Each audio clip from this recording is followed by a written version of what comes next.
يا أيها الذين آمنوا اتقوا الله حق تقاته ولا تموتن إلا وأنتم مسلمون. يا أيها الناس اتقوا ربكم الذي خلقكم من نفس واحدة وخلق منها زوجها وبث منهما رجالا كثيرا ونساء واتقوا الله الذي تساءلون به والأرحام إن الله كان عليكم رقيبا. يا أيها الذين آمنوا اتقوا الله وقولوا قولا سديدا يصلح لكم أعمالكم ويغفر لكم ذنوبكم ومن يطع الله ورسوله فقد فاز فوزا عظيما. قال الله سبحانه وتعالى: هو الذي أخرج الذين كفروا من أهل الكتاب من ديارهم لأول الحشر ما ظننتم أن يخرجوا وظنوا أنهم مانعتهم حصونهم من الله فأثابهم الله من حيث لم يحتسبوا وقذف في قلوبهم الرعب يخربون بيوتهم بأيديهم وأيدي المؤمنين فاعتبروا يا أولي الأبصار. ولولا أن كتب الله عليهم الجلاء لعذبهم في الدنيا ولهم في الآخرة عذاب النار ذلك بأنهم شاقوا الله ورسوله ومن يشاق الله فإن الله شديد العقاب. وقال سبحانه وتعالى: إنا فتحنا لك فتحا مبينا ليغفر الله لك ما تقدم من ذنبك وما تأخر. تمام تعریفیں، ہر قسم کی بڑائی، کبریائی اللہ وحدہ لا شریک، خالق، مالک اور سچے معبود کے لیے ہے، جس نے دنیا اور دنیا کی ہر چیز کو پیدا کیا تاکہ لوگ اس پر ایمان لائیں اور اس کی بندگی اور اطاعت کریں اور اس کے بتلائے ہوئے طریقے کے مطابق زندگی گزاریں۔ سبحان اللہ و بحمدہ سبحان اللہ العظیم۔ اس کے بعد درود و سلام ہو امام الانبیاء محمد الرسول اللہ صلی اللہ علیہ وسلم کی ذات گرامی پر، کہ جن کو اللہ تبارک و تعالیٰ نے توحید کا داعی، شرک کو مٹانے والا بنا کر مبعوث فرمایا۔ آپ نے پوری حکمت و دانائی کے ساتھ اللہ کے بندوں کو اللہ کی عبادت کی طرف دعوت دی اور اللہ تبارک و تعالیٰ کے ساتھ شرک کرنے سے منع فرمایا۔ اللہم صلی علی محمد وعلی آل محمد کما صلیت علی ابراہیم وعلی آل ابراہیم انک حمید مجید۔ اللہم بارک علی محمد وعلی آل محمد کما بارکت علی ابراہیم وعلی آل ابراہیم انک حمید مجید۔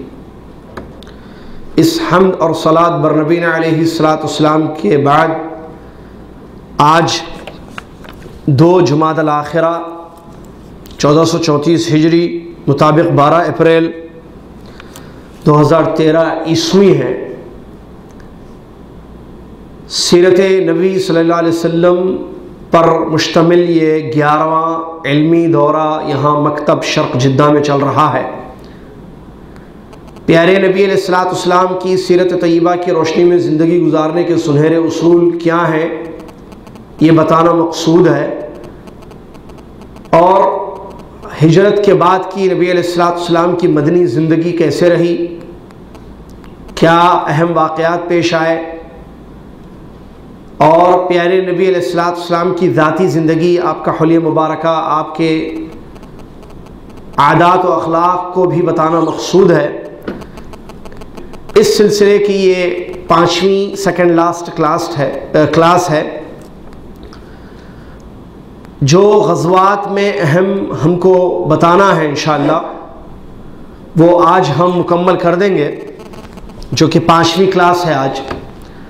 اس کے بعد آئندہ جمعہ آخری کلاس ہوگی، جس میں انشاءاللہ ہم آپ کی خدمت میں پیارے نبی علیہ السلام کی ذاتی زندگی سے جڑے ہوئے کچھ اہم واقعات، کچھ اہم چیزیں پیارے نبی علیہ السلام کی ذاتی زندگی کے متعلق بیان کرنے جا رہے ہیں، اور اسی کے ساتھ انشاءاللہ یہ 11واں علمی دورہ بھی ختم ہو جائے گا۔ پچھلی کلاس میں ہم نے غزوہ احد کو پڑھا، اور اس سے پہلے غزوہ بدر۔ غزوات میں، جنگوں میں 2 جنگیں ہم نے پڑھیں، ان کا خلاصہ ہم نے آپ کو بتایا۔ ایک پہلی اسلامی جنگ بدر جو مقام بدر پر واقع ہوئی، پھر دوسری اسلامی جنگ احد جو مدینہ میں احد پہاڑ کے دامن میں واقع ہوئی، اس کا پس منظر اور اس کا خلاصہ آپ کی خدمت میں پیش کیا گیا، اور ایک اہم بات اس جنگ میں جو ہوئی اس کو بھی بتایا گیا کہ پیارے نبی علیہ السلام نے جبل رمات پر جن تیر انداز صحابہ رضی اللہ عنہ اجمعین کو مقرر کیا تھا، اور یہ حکم صادر فرمایا تھا کہ جب تک میں نہ کہوں اس جگہ کو نہ چھوڑنا، جب تک میرا پیغام تم تک نہ پہنچے اس وقت تک یہ جگہ نہیں چھوڑنا۔ پھر جب جنگ ختم ہو گئی، صحابہ رضی اللہ عنہ اجمعین مال غنیمت لینے لگے، تو جبل رمات پر مقرر تیر اندازوں نے یہ دیکھا تو وہاں سے وہ اتر کر آنے لگے۔ کمانڈر نے ان کو منع کیا اور نبی علیہ السلام کے حکم کو یاد دلایا، لیکن اس کے باوجود اکثر لوگ وہاں سے نکل گئے اور وہ مال غنیمت لینے لگے۔ اس پر نکیر کی گئی، اللہ تبارک و تعالیٰ نے آیت اتاری اور فرمایا کہ تم نے رسول صلی اللہ علیہ وسلم کی نافرمانی کی ہے، اور اگر اللہ تبارک و تعالیٰ نہ معاف کرتا تم کو، نہ بخشتا، تو ایسی صورت میں تمہارے لیے یہ مشکل ہو جاتی۔ یہاں یہ جو واقعہ ہوا، اس میں ہمارے لیے ایک بڑی اہم عبرت کی بات یہ ہے کہ اللہ کے نبی علیہ السلام کی اطاعت اور فرمانبرداری ہر مسلمان پر حسب استطاعت واجب ہے۔ تو اگر اطاعت نہیں کریں گے تو اس کا نقصان ہوگا، اور یہ قرآن کی بہت ساری آیتوں میں واضح طور پر بیان کیا گیا۔ مال کی محبت میں آ کر یا مال غنیمت کو لینے کے لیے ان لوگوں نے نبی صلی اللہ علیہ وسلم کی بات نہیں مانی، جس کی وجہ سے ان پر عتاب نازل ہوا۔ ہمارے لیے اس میں سبق یہ ہے کہ ہم پیارے نبی علیہ السلام کی ہر حال میں اطاعت کریں، پیارے نبی علیہ السلام کو اپنی جان سے زیادہ، اپنے والدین سے زیادہ، اپنے بچوں سے زیادہ، کائنات کی ہر چیز سے زیادہ محبت کریں، اور آپ صلی اللہ علیہ وسلم کی اطاعت اور فرمانبرداری کریں، تب ہمارا ایمان مکمل ہوگا۔ اور یہ ہمارے لیے اس میں اہم لیسن ہے کہ ہم کسی اور چیز کی محبت میں آ کر پیارے نبی علیہ السلام کی نافرمانی ہرگز نہ کریں، وگرنہ اس کا خمیازہ یا اس کا خسارہ، اس کا نقصان دنیا اور آخرت میں ہمارے سامنے آئے گا۔ اللہ تعالی ہم سب کو ایسے خساروں سے بچائے اور اطاعت اور فرمانبرداری کی زندگی گزارنے کی توفیق عطا فرمائے، آمین۔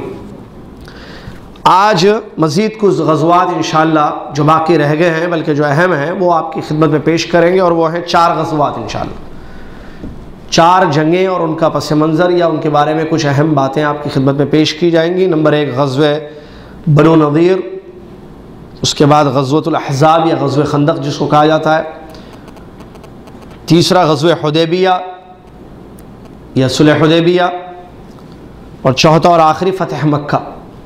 یہ 4 غزوات انشاءاللہ آج کی اس کلاس میں ہم پڑھنے جا رہے ہیں، اور واضح رہے یہ بات، جنگیں کافی لڑی گئی ہیں، غزوات بہت ہیں، غزوہ خیبر، تبوک وغیرہ بہت ہیں، حنین۔ مقصود یہ ہے جیسا کہ شروع سے بتایا جا رہا ہے کہ ساری سیرت پوری مکمل تفصیل کے ساتھ ایک دورے دو دورے میں نہیں بتائی جا سکتی، کافی طویل کافی بڑا یہ موضوع ہے، اس کے لیے مہینوں درکار ہے، 2 مہینے 3 مہینے نہیں کافی ہوتے اس کے لیے، اور وہ بھی ہفتے کی ایک کلاس جو 2 گھنٹے یا 1.5 گھنٹے پر مشتمل ہوتی ہے، تو یہ مشکل ہے کیونکہ اس سے ہمیں سبق اور عبرت یا اصول جو ملتے ہیں وہ بتانا بھی ہے۔ تو پوری سیرت آپ پڑھ سکتے ہیں اگر پڑھنا چاہیں تفصیل کے ساتھ الحمدللہ، تو پوری سیرت الحمدللہ کتابوں میں، اردو میں، انگریزی میں، سب میں لکھی ہوئی ہے تفصیل کے ساتھ۔ ہر چھوٹا سے چھوٹا واقعہ اگر کوئی جاننا چاہے دیکھنا چاہے تو الحمدللہ کتابیں موجود ہیں۔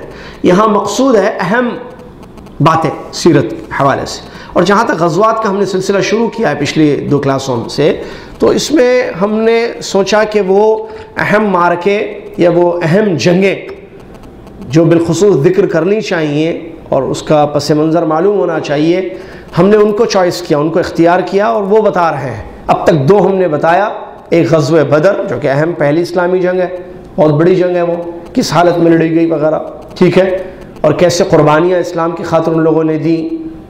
دوسری بڑی اہم جنگ احد ہے۔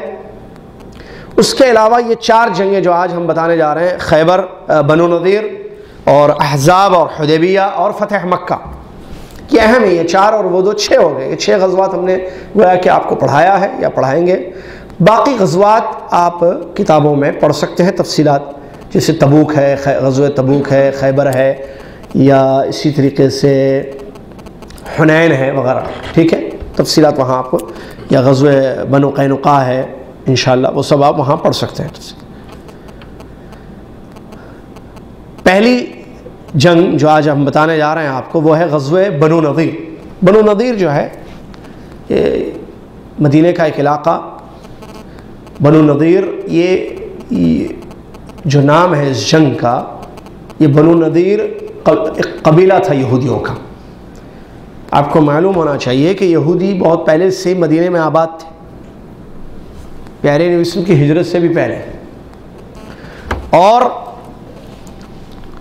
یہودیوں کو اس بات کا علم تھا کہ ایک نبی، آخری نبی آنے والے ہیں دنیا میں۔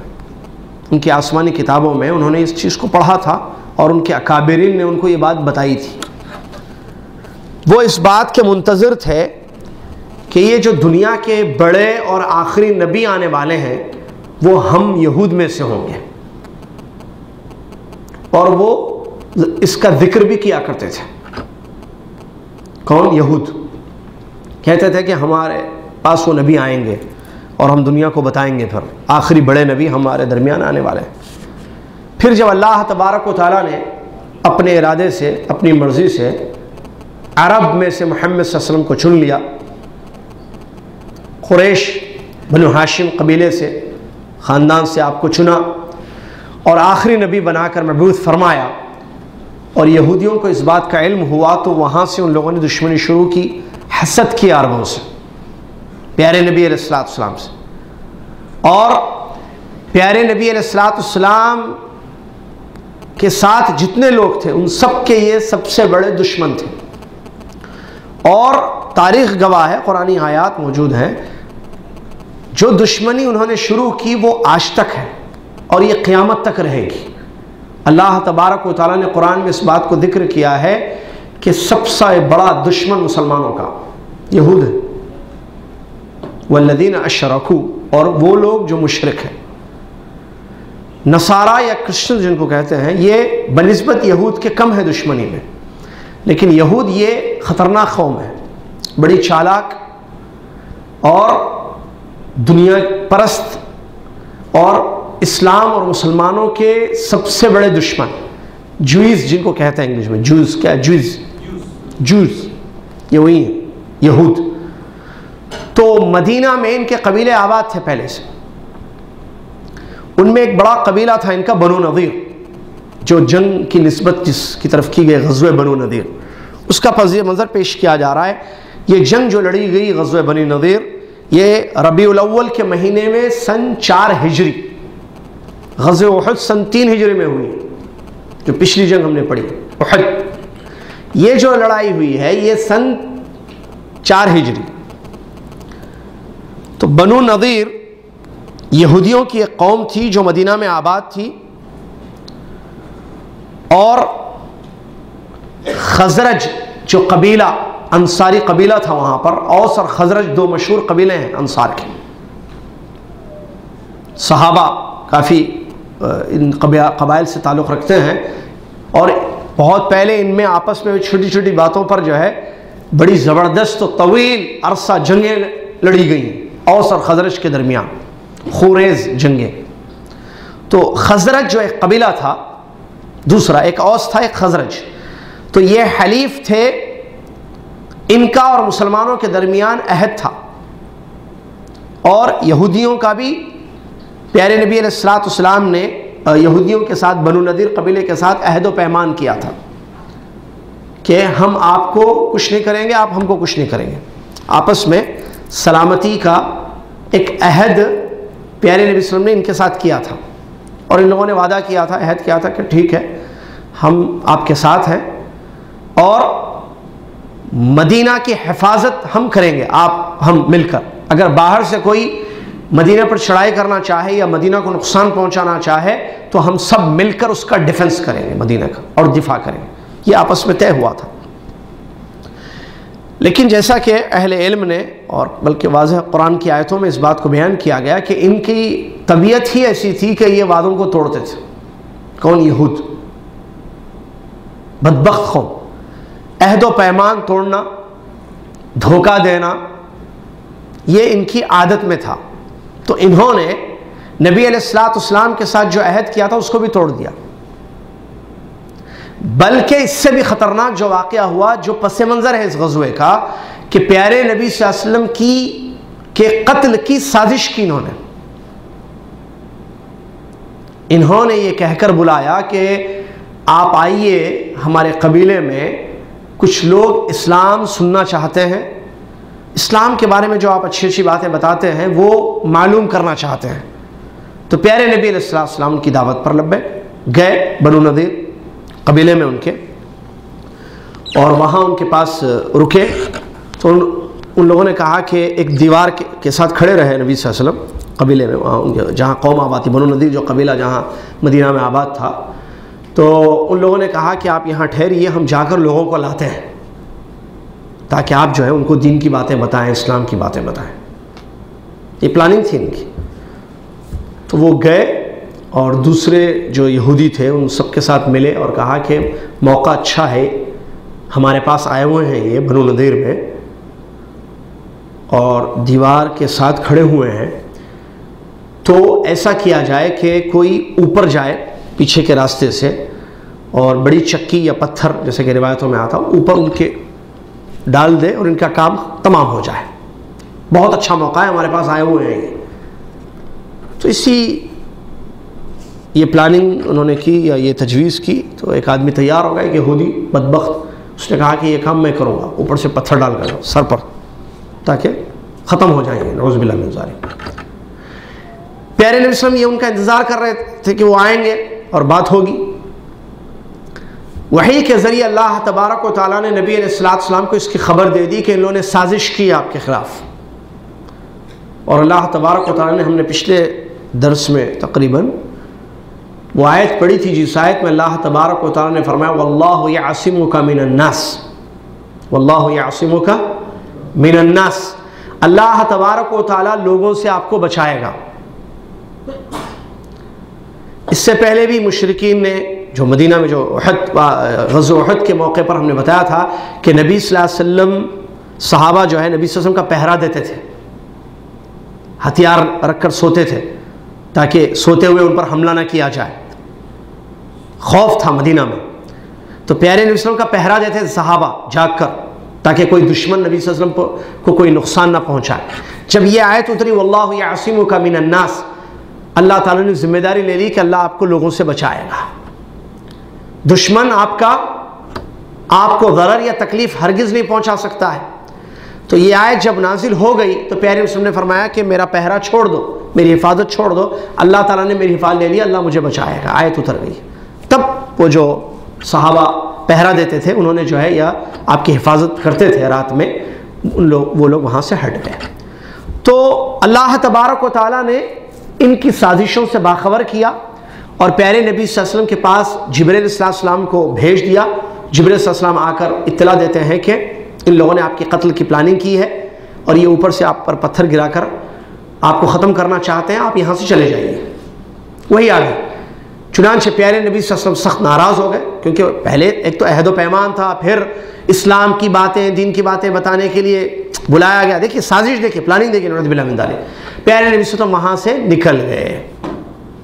نکل کر پیارے نبی علیہ السلام نے پیارے نبی صلی اللہ علیہ وسلم صحابہ کے پاس گئے اور لشکر تیار کیا کہ اب ان کو مار دیں گے، ان کو یہاں رکھنا نہیں ہے، کیونکہ یہ دھوکے باز ہیں اور یہ عہد و پیمان کو توڑنے والی قوم ہے۔ لہٰذا نبی علیہ السلام نے یہ طے کیا کہ ان لوگوں کو یہ پیغام دے دیا جائے کہ یہ مدینہ چھوڑ کر ہمیشہ کے لیے یہاں سے چلے جائیں۔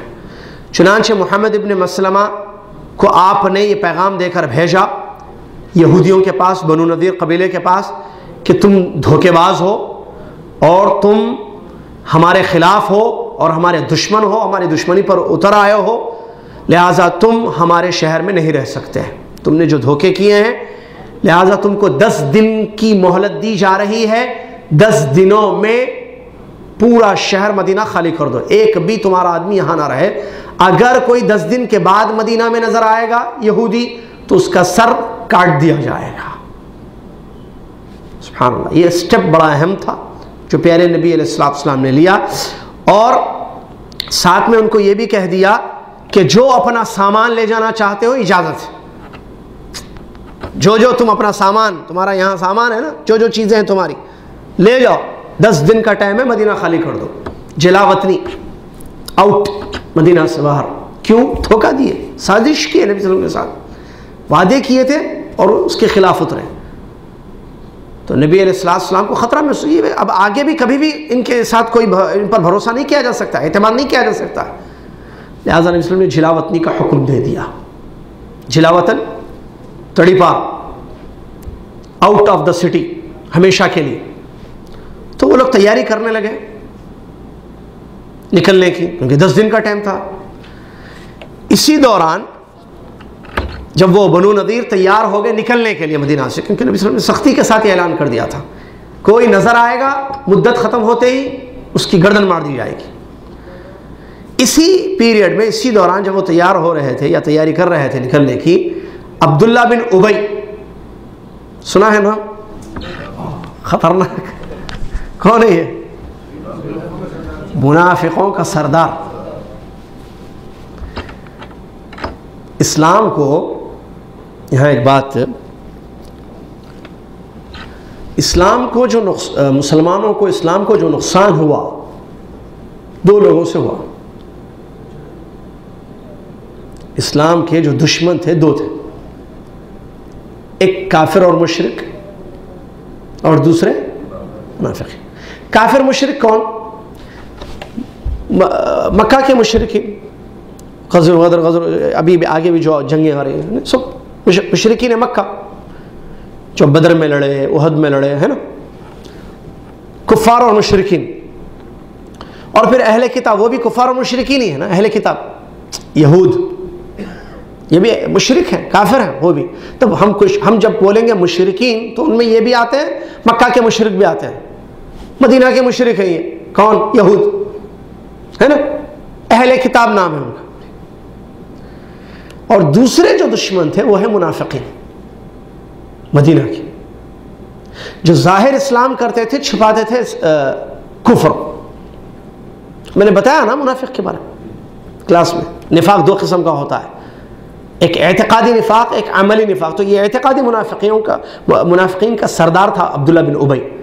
دونوں سے اسلام اور مسلمانوں کو تکلیف ہوئی ہے، جنگیں ہوئی ہیں، صحابہ کی شہادتیں ہوئی ہیں، بہت نقصان ہوا ہے، ہجرت کرنا پڑا حبشہ کی طرف، اس کے بعد مدینہ کی طرف، نقصان ہوا نا سب۔ لیکن دونوں میں اگر ہم یہ دیکھنا چاہیں کہ زیادہ نقصان کس کی طرف سے ہوا، تو ہم کو یہ معلوم ہوتا ہے واقعات سے کہ سب سے زیادہ نقصان منافقین سے ہوا، جو مدینہ میں رہتے تھے، ساتھ رہتے تھے، اور معلوم نہیں تھا کہ یہ منافق ہے، یہ منافق ہے، فلاں منافق ہے، فلاں منافق ہے۔ یہ بڑا مسئلہ تھا۔ مشرکین مکہ کو تو پہچانتے تھے، وہ فلاں فلاں فلاں قبیلے، یہ قریش کے مشرک ہیں۔ یہودی معلوم تھے، ان کے قبیلے تھے بنو نضیر، بنو قریظہ وغیرہ، بنو قینقاع، یہ 3 بڑے قبیلے تھے یہودیوں کے جو مدینہ میں آباد تھے، بنو نضیر، بنو قریظہ اور بنو قینقاع۔ تو معلوم تھا یہ یہودی ہیں، واضح تھا۔ لیکن منافقین کیسے معلوم ہوگا کہ یہ منافق ہے؟ جب تک کہ وحی نہیں آئی رسول صلی اللہ علیہ وسلم پر، تو ان سے بڑا خطرہ ہوا۔ بہرحال تو جب عبداللہ بن ابی نے یہ دیکھا کہ نبی صلی اللہ علیہ وسلم نے ان کو نکلنے کا حکم دے دیا، تو اس نے جو ہے ان کی طرف ایک پیغام بھیجا اور کہا کہ مت نکلو، مت نکلو، میں اپنے لشکر کے ساتھ تمہارا دفاع کرنے کے لیے تیار ہوں، میرے پاس 2000 آدمی ہیں۔ دیکھیے کیا کہا، 2000 منافق ہیں، میری پارٹی ہے 2000 کی، اور ہم سب تمہارا ساتھ دیں گے، مت نکلنا، یہی رہو، تمہارا وطن ہے، تمہاری جگہ۔ اس کی پلاننگ تھی کہ اس طریقے سے جو ہے وہ۔ بہرحال اس نے جب یہ دلاسا دیا تو وہ لوگ نکلنے سے رک گئے، اور ان لوگوں نے اپنے آپ کو بند کر دیا قلعوں میں، ان کے جو قلعوں میں اپنے آپ کو محفوظ کر لیا، اور نبی صلی اللہ علیہ وسلم کے پاس یہ پیغام بھیجا کہ اِنَّا لَا نَخْرُجُ مِن دِيَارِنَا فَاصْنَعْ مَا بَدَا لَكَ، اے محمد صلی اللہ علیہ وسلم، ہم اپنے شہر سے نہیں جائیں گے، آپ کو جو کرنا ہے کرو، ہم نہیں جائیں گے۔ یہ ہمت کہاں سے آئی؟ پہلے تو تیاری کر لینی، منافقین کی وجہ سے۔ تو پیارے نبی علیہ السلام کو جیسے یہ پیغام پہنچا تو پیارے نبی علیہ السلام نے تیاری کی اور ان کا محاصرہ کر لیا۔ یہ قبیلہ جہاں آباد تھا یا جہاں یہ اپنے قلعوں میں محفوظ تھے، چھپے ہوئے تھے، ان کا محاصرہ کر لیا، اور علی بن ابی طالب رضی اللہ تعالیٰ عنہ ان کے ساتھ تھے، یعنی نبی صلی اللہ علیہ وسلم کے ساتھ۔ محاصرہ سمجھتے ہیں آپ، گھیراؤ، پورا گھیر لیا گیا ان کو۔ اب جب انہوں نے دیکھا یہودیوں نے کہ مسلمانوں نے گھیراؤ کر لیا ہے ہمارا، اب ان کو انتظار تھا منافقین کی مدد کا، وہ 2000 عبداللہ بن ابی کا وعدہ۔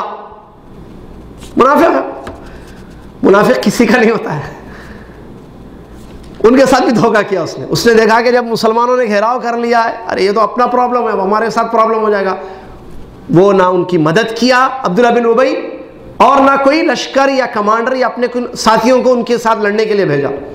اب وہ اندر پریشان، کہاں ہے عبداللہ بن ابی کی مدد؟ کوئی عبداللہ بن منافق کی کوئی مدد نہیں۔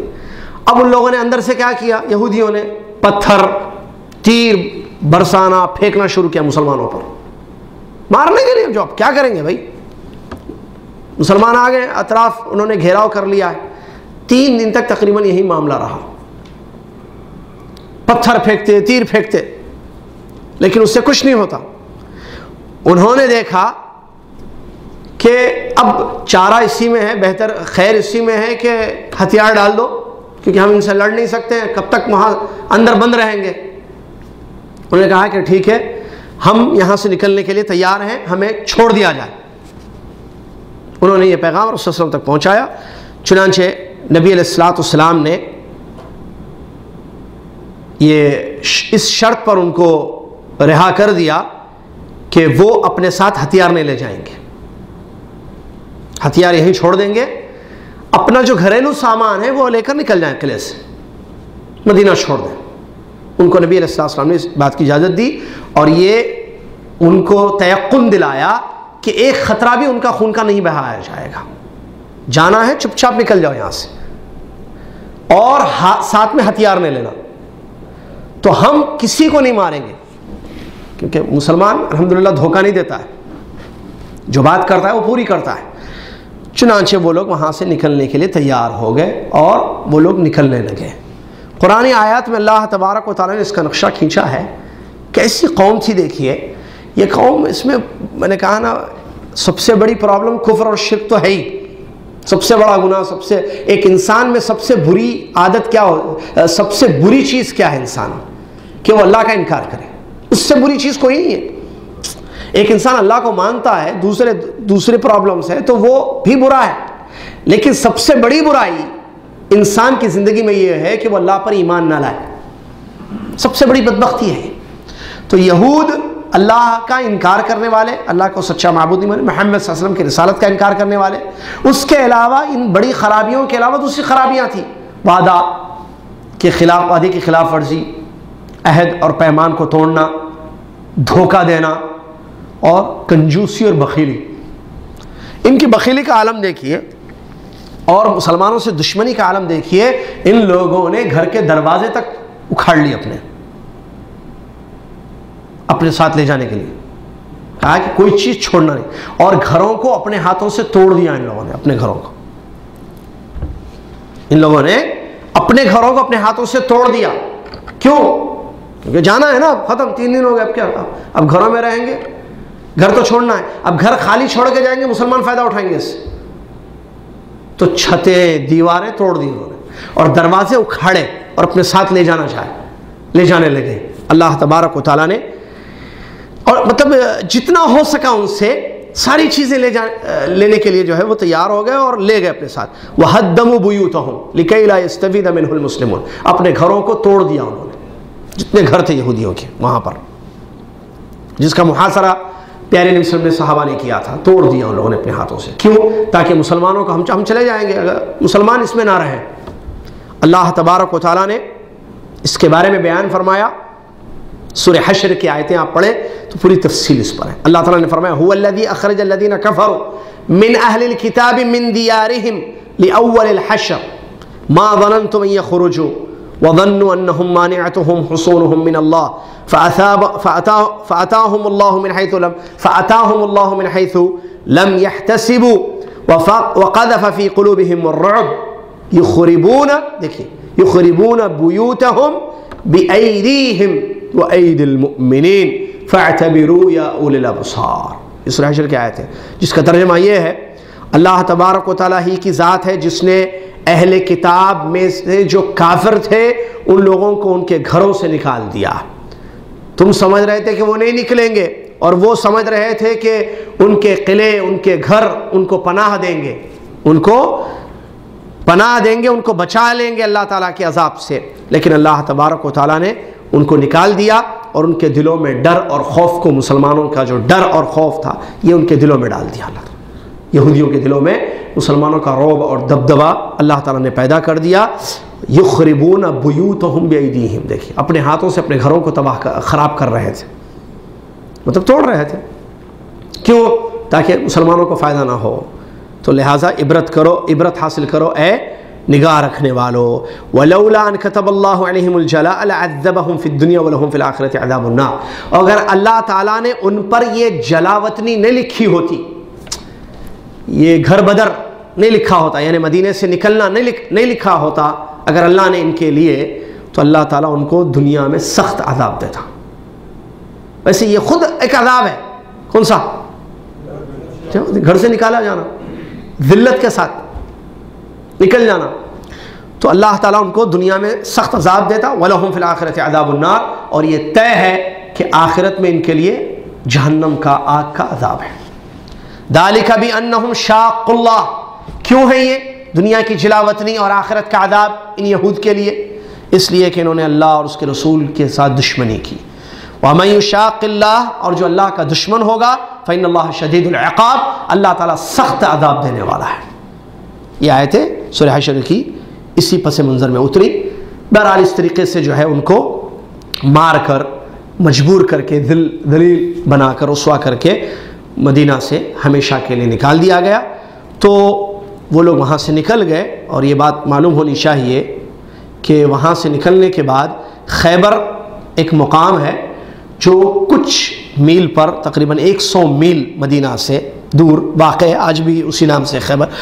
تو وہاں جا کر ان میں کے اکثر لوگ بسنے لگے، وہاں جا کر آباد ہو گئے خیبر میں یہ لوگ، اور بعض لوگ جرش ایک علاقہ ہے ملک شام کے جنوب میں آتا ہے، وہاں جا کر بھی یہ لوگ جو ہے آباد ہو گئے۔ تو اس طریقے سے یہ واقعہ پیش آیا جو غزوہ بنی النضیر کے نام سے موسوم ہے، یہ مشہور ہے۔ جس میں جو ہے ان کو جلا وطنی پر مجبور کیا گیا اور وہاں سے ان کو ہمیشہ کے لیے مدینہ منورہ سے یا مدینہ نبویہ سے ان کو نکالا گیا۔ اس کے بعد ایک دوسرا غزوہ ہے۔ اچھا، اس سے کیا ہمارے لیے جو ہے سبق ملتا ہے؟ یہ کہ یہود پر بھروسہ نہیں کیا جا سکتا ہے، سب سے بڑا اہم پوائنٹ، یہودی پر کبھی بھروسہ نہیں کیا جا سکتا ایک، اور دوسری بات کہ یہود سب سے بڑا مسلمانوں کا دشمن ہے، یہ جو بولتا ہے وہ کرتا نہیں ہے، اس کا مقصد ہے مسلمانوں کو تکلیف، مسلمانوں کو اذیت۔ اس کی حد دیکھیے کہ جاتے جاتے اپنے گھروں کو توڑ کر چلے گئے تاکہ مسلمانوں کو فائدہ نہ ہو۔ تو مسلمانوں کو ذرہ برابر فائدہ ہو یہ ان کو پسند نہیں، بلکہ مکمل مسلمانوں کا نقصان یہ قوم چاہتی ہے۔ کون؟ یہود۔ آج بھی وہی یہود ہے، کہاں ہے معلوم ہے، اور ان کی پلاننگ اور ان کی بربادی، ان کی پلاننگ اور مسلمانوں کو برباد کرنے کے لیے جو کوششیں ہیں یہ ہمیشہ رہیں گی۔ یہ بیوقوف نصارہ کرسچن سمجھتے نہیں اس بات کو، یہ یہود اور یہودیوں کے ایک بات آپ کو میں بتا دوں، یہ ان کا خطرناک گمان ہے کہ ہم اللہ کے چہیتے ہیں، دنیا ہمارے لیے بنائی گئی ہے، سارے لوگ ہمارے غلام اور نوکر ہیں، یعنی جو یہودی نہیں ہے، چاہے وہ نصرانی ہو یا مسلمان ہو یا کوئی بھی قوم کا ہو، وہ ہمارا غلام ہے، اس کو اس لیے پیدا کیا گیا کہ ہماری غلامی کرے، ہماری نوکری کرے۔ یہ سمجھ رہے پوائنٹ؟ یہ تکبر ان کے پاس موجود ہے، اور قرآنی آیات میں یہ بات بیان کی گئی کہ یہ پٹتے رہیں گے ہمیشہ قیامت تک، کوئی نہ کوئی ان کو مارے گا۔ اور آپ صرف تاریخ دیکھیے، ان کو مارا مسلمانوں نے تو مارا، اس کے علاوہ دشمنوں نے بھی مارا، ان کے دشمنوں، ہٹلر بہت مارا۔ تو یہ ان کا حال ہے۔ اور ابھی اللہ جزائے خیر دے ہمارے شکیل بھائی کو، جنہوں نے کل بڑی ایک اچھی خوشخبری سنائی، ان کا جو مالی نقصان ہوا ہے ابھی پچھلے دنوں، یہ ایک خبر سنی جس سے خوشخبری، بہت خوشی ہوئی۔ اللہ سے دعا اللہ تعالیٰ اسی طریقے سے یہود کو تباہ اور برباد کر دے ہمیشہ کے لیے، اور اسلام اور مسلمانوں کو اپنے حفاظت میں اللہ تعالیٰ ہمیشہ کے لیے رکھے، آمین۔ جو خبر معلوم ہوئی کہ ان لوگوں کا جو ہے کیا کہتے ہیں اس کو، نقصان ہوا ہے مالی بہت زیادہ، بینکنگ میں بہت زیادہ نقصان ہوا ہے ان کا۔ تو بہرحال ان کی معیشت پر ضرب لگائی گئی ہے، جو پچھلے دنوں واقعہ ہوا، معیشت پر ہیکرز نے پتہ نہیں کس طریقے سے جو ہے سائبر کے ذریعے یا انٹرنیٹ کے ذریعے جو ہے ان کا جو نقصان ہوا ہے، اس سے خوشی ہوئی سن کر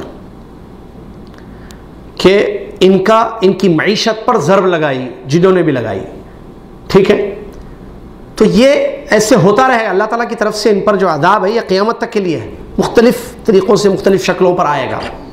بڑی خطرناک قوم ہے، بڑی بدبخت قوم ہے، اللہ تعالیٰ مسلمانوں کو ان سے محفوظ رکھے، ان کی چالوں سے، ان کی سازشوں سے، ان کی پلاننگ سے اللہ تبارک و تعالیٰ اسلام اور مسلمانوں کو محفوظ رکھے۔ چلیے، اس کے بعد جو اگلا غزوہ ہے وہ ہے غزوہ احزاب، اس کا دوسرا نام ہے غزوہ خندق۔ ایک جنگ لڑی گئی، اپنے طریقے سے ایک انوکھی جنگ تھی جو عربوں میں عام طور پر معمول نہیں تھی، اور اس کو کہتے ہیں غزوہ خندق۔ اس کے دو نام ہیں، یاد رکھیں، احزاب بھی کہتے ہیں اس کو، سورۃ الاحزاب ہے باقاعدہ پوری سورہ، کئی آیتیں اس سلسلے میں اتری ہیں، اللہ تبارک و تعالیٰ نے کئی آیتیں اتاری ہیں۔ اس کو غزوہ خندق بھی کہا جاتا ہے، خندق کی لڑائی یا غزوہ احزاب کی جنگ۔ یہ جنگ سن 5 ہجری شوال کے مہینے میں ہوئی، یعنی اس سے پہلے جو بنو نذیر کے 1 سال کے بعد، بنو نذیر غزوہ بنو نذیر جو ہوئی، جو جلا وطنی ہوئی ان کو، یہ سن 4 ہجری میں ہوئی، اور 5ویں ہجری میں غزوہ خندق یعنی احزاب کی لڑائی ہوئی۔ اور اس کا بھی جو سبب رہا وہ جو اہل علم نے بیان فرمایا وہ یہ کہ جب بنو نذیر کو جلا وطن کیا گیا اور وہ مدینہ سے بہت دور جا کر ملک شام یا خیبر میں آباد ہوئے تو ان کے جو حلیف مکہ میں تھے ان لوگوں نے ان کو اور قریش کو تیار کیا کہ نبی صلی اللہ علیہ وسلم کے ساتھ جو ہے جنگ لڑی جائے، اور قریش کو ابھارا ان لوگوں نے، کنہوں نے؟ یہودیوں نے، وہاں سے جو جلا وطنی کے بعد 1 سال کے بعد، یہ پوری سال پلاننگ رہی ان کی، سن 4 ہجری سے سن 5 ہجری تک، اور قریش کو انہوں نے ابھارا، کہا کہ ہم آپ مل کر ایک ساتھ ایک بارگی مدینہ پر چڑھائی کریں گے، آپ ادھر سے نکلیے، ہم ادھر سے نکلتے ہیں، اور پورے مل کر مدینہ میں جو ہے حملہ کریں گے، اور رسول اللہ صلی اللہ علیہ وسلم کو اور ان کے ساتھیوں کو ہمیشہ کے لیے ختم کر دیں گے، کیونکہ یہ آپ کے بھی دشمن ہیں، ہمارے بھی دشمن ہیں۔ تو ابھارا تو انہوں نے اس پر، اور کہا کہ ہمارے بہت سارے ساتھی جو ہے تیار ہیں، ہم سب مطلب ہماری پوری قوت ہے، ہم تیار ہیں آپ کے ساتھ مل کر جو ہے ان پر لڑائی کرنے کے لیے۔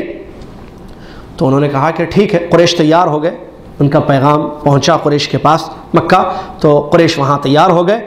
پھر یہ لوگ کیا کیے، یہودیوں کے جو بڑے لوگ تھے، سردار تھے، غطفان قبیلے کے پاس گئے اور ان لوگوں کو بھی مسلمانوں کے خلاف ابھارا، تو وہ بھی راضی ہو گئے۔ بنو فزارہ، بنو مرہ، یہ قبیلے ہیں سب، غطفان کے جو چھوٹے خاندان تھے، بنو فزارہ، بنو مرہ، یہ سب بھی تیار ہو گئے۔ اب یہ پورا لشکر جس میں یہود، ادھر سے مشرکین مکہ کے، قریش، یہ سب مل کر مدینہ پر حملہ کرنے کے لیے نکلے، اور ان کی کل تعداد تقریباً 5000 تھی۔ یہ 5000 کا لشکر نکلا مدینہ کی طرف۔ پیارے نبی علیہ الصلوۃ والسلام کو ان کے نکلنے کی اطلاع ملی، تو اللہ کے نبی علیہ الصلوۃ والسلام کی جو عادت مبارکہ تھی، آپ اس سے پہلے بھی سن چکے ہیں، جب بھی اس قسم کے معاملے ہوتے تو کیا کرتے نبی صلی اللہ علیہ وسلم؟ مشورہ کرتے تھے، اور یہ بہت اہم نکتہ ہے۔ اللہ تبارک و تعالیٰ قرآن میں فرماتا ہے وَأَمْرُهُمْ شُورَى بَيْنَهُمْ، اللہ قرآن میں کہتا ہے، قرآن کی آیت ہے، وَأَمْرُهُمْ شُورَى بَيْنَهُمْ، مومن آپس میں ایک دوسرے سے مشورہ کرتے ہیں، اور مشورے میں فائدہ ہوتا ہے، خیر ہے۔ استخارہ اور استشارہ دونوں فائدے کی چیزیں ہیں، اور نبی صلی اللہ علیہ وسلم کی عادت مبارکہ تھی۔ استخارہ اور استشارہ دو الفاظ یاد رکھیے۔ استخارہ کیا ہے؟ استخارہ کرنا، نماز استخارہ پڑھنا، میں بھی بتاؤں گا اس کو۔ استشارہ عربی میں کہتے ہیں مشورہ طلب کرنا، کسی سے کوئی معاملہ ہو تو اس میں پوچھنا کسی سے، بھائی کیا کرنا چاہیے ایسے حالات میں۔ استخارہ اور استشارہ دونوں مفید ہیں اور دونوں شرعی طور پر ثابت ہیں۔ استخارہ کے بارے میں حدیث آئی ہے نبی صلی اللہ علیہ وسلم کی، آپ صلی اللہ علیہ وسلم نے فرمایا کہ جب انسان کسی کام کا ارادہ کرے، دیکھیے ارادہ کرے لفظ ہے، اذا ہم احدکم بامر، عام طور پر استخارہ کے بارے میں کیا کہا جاتا ہے، بھائی اگر ڈاؤٹ ہو تو استخارہ کرو، ہے نا پوائنٹ۔ لوگ کیا کہتے ہیں، بھائی آپ کو اگر شک ہو کہ کروں یا نہ کروں، امتحان دوں یا نہ دوں، بچی کا رشتہ اس گھر میں طے کروں یا نہ کروں، سفر کروں یا نہ کروں، دکان کھولوں یا نہ کھولوں، بزنس کروں یا نہ کروں، تب استخارہ کیا جاتا ہے۔ لیکن طے ہے ایک چیز کہ مجھے یہ بزنس سٹارٹ کرنا ہے، مجھے اس کالج میں اپنے بچے کو پڑھانا ہے، یا مجھے یہ جاب کرنی ہے، طے، تب استخارہ نہیں کرتا ہے آدمی، کیونکہ بھائی مجھے ارادہ ہے، میں ارادہ کرتا، میں نے ارادہ کر لیا ہے، یہ غلط ہے۔ استخارہ دونوں صورتوں میں کیا جائے گا۔ اگر آپ نے طے کر لیا ہے کسی کام کے بارے میں، یا کسی کام کا پختہ ارادہ آپ نے کر لیا ہے، تب بھی استخارہ کریں گے، یا آپ کو یہ آپ پس و پیش میں ہیں یا ڈاؤٹ فل ہیں کہ کروں یا نہ کروں جاب، تب بھی کریں گے۔ پیارے رسول نے حدیث میں اذا ہم احدکم، جب تم میں سے کوئی ارادہ کر لے تو 2 رکعت پڑھے من غیر الفریضہ، فرض نہیں، فرض کے علاوہ، فرض تو معروف ہے، تو 2 رکعت نفل نماز پڑھنی چاہیے، اور یہ 2 رکعت ممنوع اوقات میں نہیں پڑھنی چاہیے۔ ممنوع کون سے اوقات ہیں جو نماز پڑھنا منع ہے؟ 5 باتوں میں بات نکل رہی ہے، فائدہ ہے نا۔ چلیے، 5 وقت نماز پڑھنا، نفل نمازیں پڑھنا منع ہے، میں بتایا تھا شادی، ہاں بتایا تھا نا، دوہرا دوں یا چھوڑ دوں؟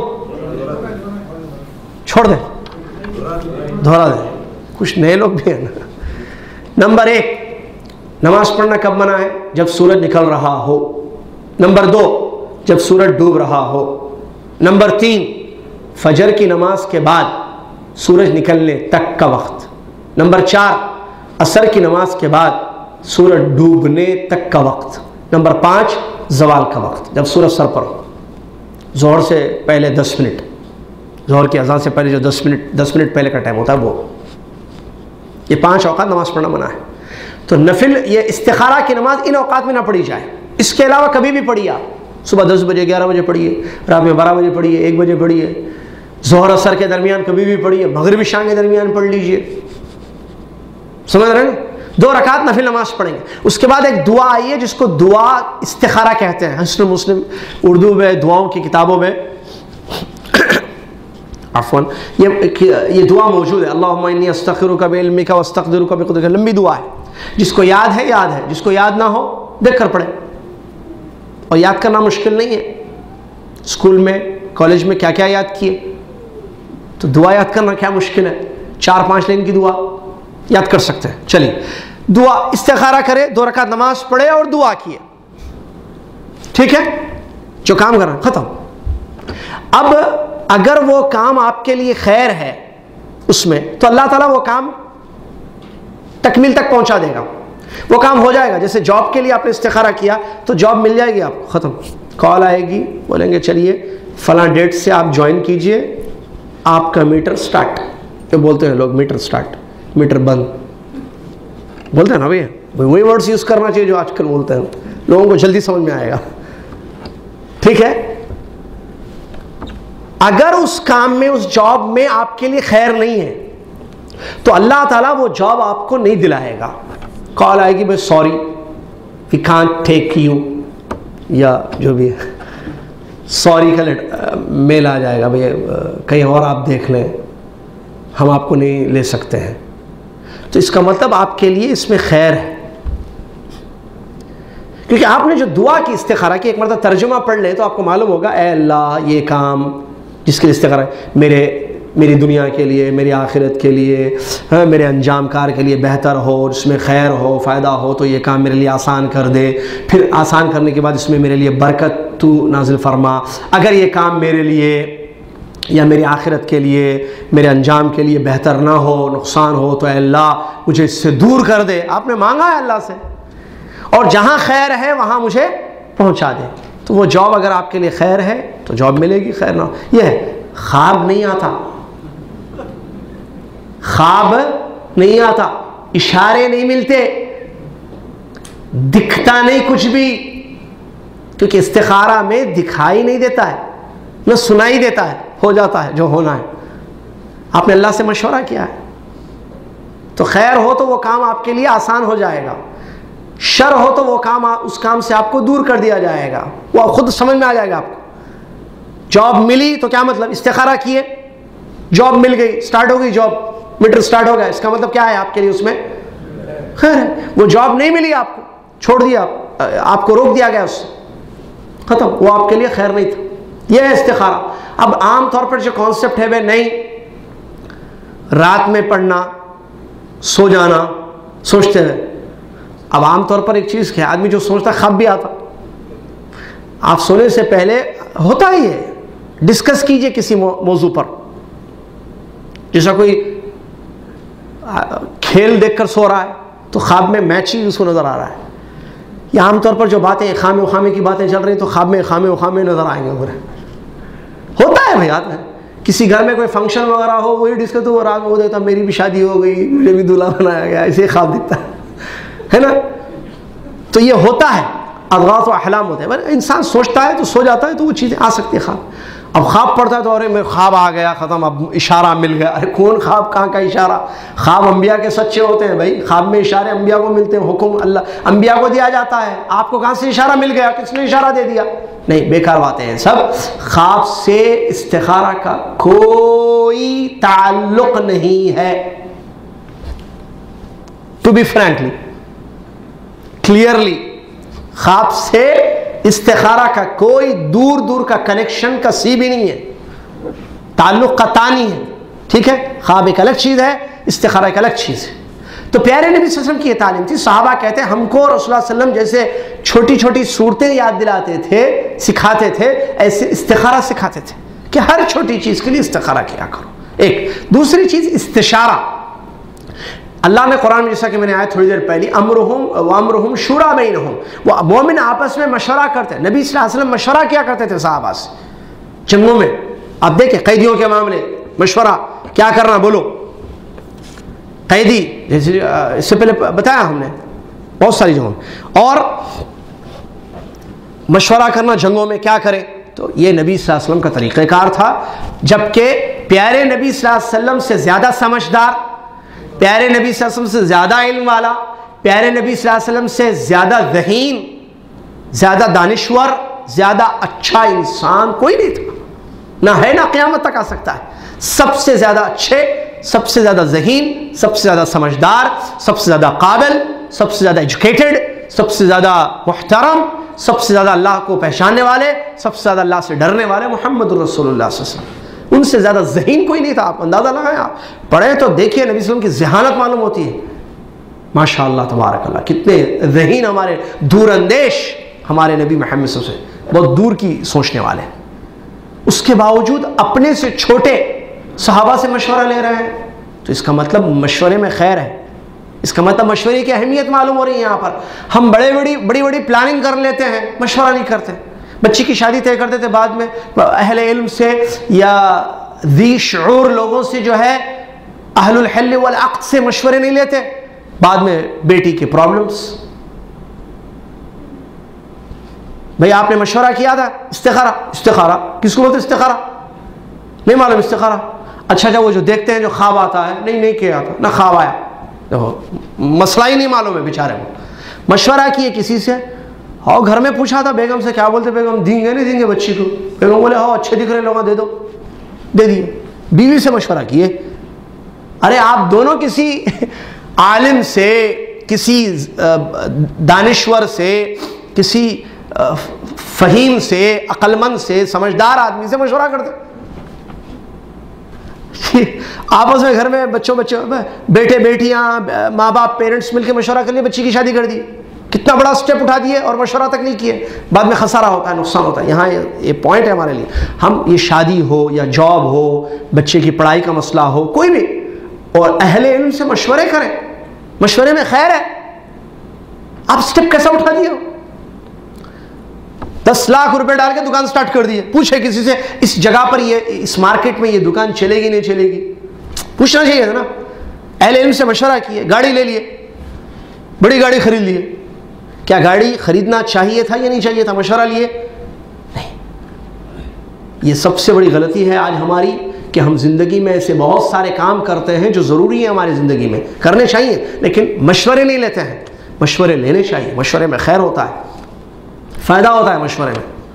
مومن مشورہ لیتا ہے، یاد رکھیے. مشورہ لینے کا مطلب یہ نہیں ہے کہ ہم بیوقوف ہیں. یہ پوائنٹ ذہن میں رکھیے. آدمی یہ نہ سمجھے کہ میں کیوں مشورہ لوں، بھائی میرے پاس عقل ہے، دماغ ہے، میں سمجھتا ہوں، اچھے برے کی تمیز ہے میرے پاس. نہیں، آپ بے شک ذہین ہیں، پھر بھی مشورہ لیجیے.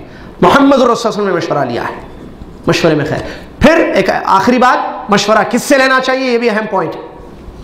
پاگلوں سے مشورہ مت لیجیے، بیوقوفوں سے، نالاقوں سے مشورہ مت لیجیے، صرف عورتوں سے مشورہ مت لیجیے. صرف بول رہا ہوں میں، اس کا یہ مطلب نہیں ہے کہ عورتوں سے نہیں لینا مشورہ. صرف عورتوں سے بول رہا ہوں میں، جس کا مطلب یہ ہے کہ عورتوں کے ساتھ ساتھ مردوں سے بھی مشورہ لیجیے. آپ جو اہم امور ہے زندگی کے، واللہ کہہ رہا ہوں میں آپ کو، واللہ کہہ رہا ہوں میں، مشورہ لینا ایک اچھی صفت ہے جو ہم زندگی میں چھوڑ دیے ہیں. یا سیرت کے اصول میں اہم اصل ہمیں ملتا ہے واقعات میں کہ جنگ ایک معمولی چیز ہے. بتائیے مجھے آپ، کتنی بڑی چیز ہے بھائی. جنگ میں کچھ بھی ہو سکتا ہے. انسان کی زندگی ختم ہو سکتی ہے جنگوں میں.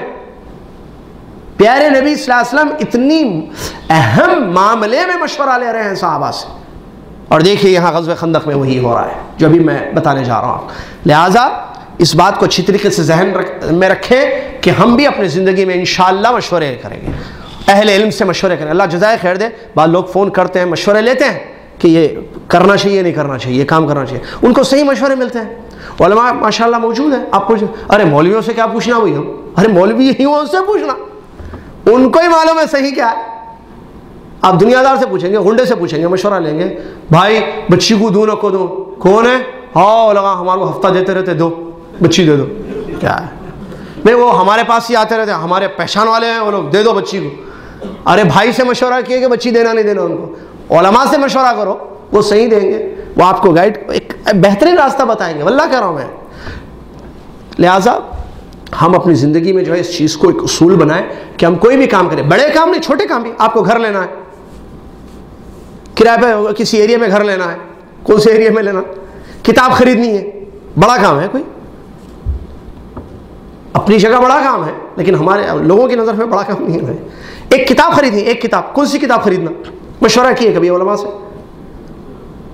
شرکیہ کتاب اٹھا کے گھر میں لا کے رکھ لیے. آپ اپنے گھر میں جو کتابیں اس وقت رکھے ہوئے ہیں, ان کتابوں کو آپ نے خریدا ہے دکانوں سے, چاہے وہ اپنے ملکوں میں خریدا ہو یا کہیں اور خریدا ہو, آپ نے مشورہ کیا نہیں کیا نا. تو آج آپ کے لیے ایک ہوم ورک ہے. کیا ہوم ورک ہے؟ آج جمعہ ہے نا, کلاس ختم ہو جائے گی, جائیے جمعہ کی تیاری کیجیے, چھٹی ہے نا سب کی. آج اپنے گھروں کی کتابیں چیک کیجیے آپ, اور لسٹ بنائیے اس کی, ایک انگلش میں اردو میں جو بکس آپ کے پاس ہیں جو آپ ڈیلی پڑھنے کے لیے رکھے ہوئے ہیں.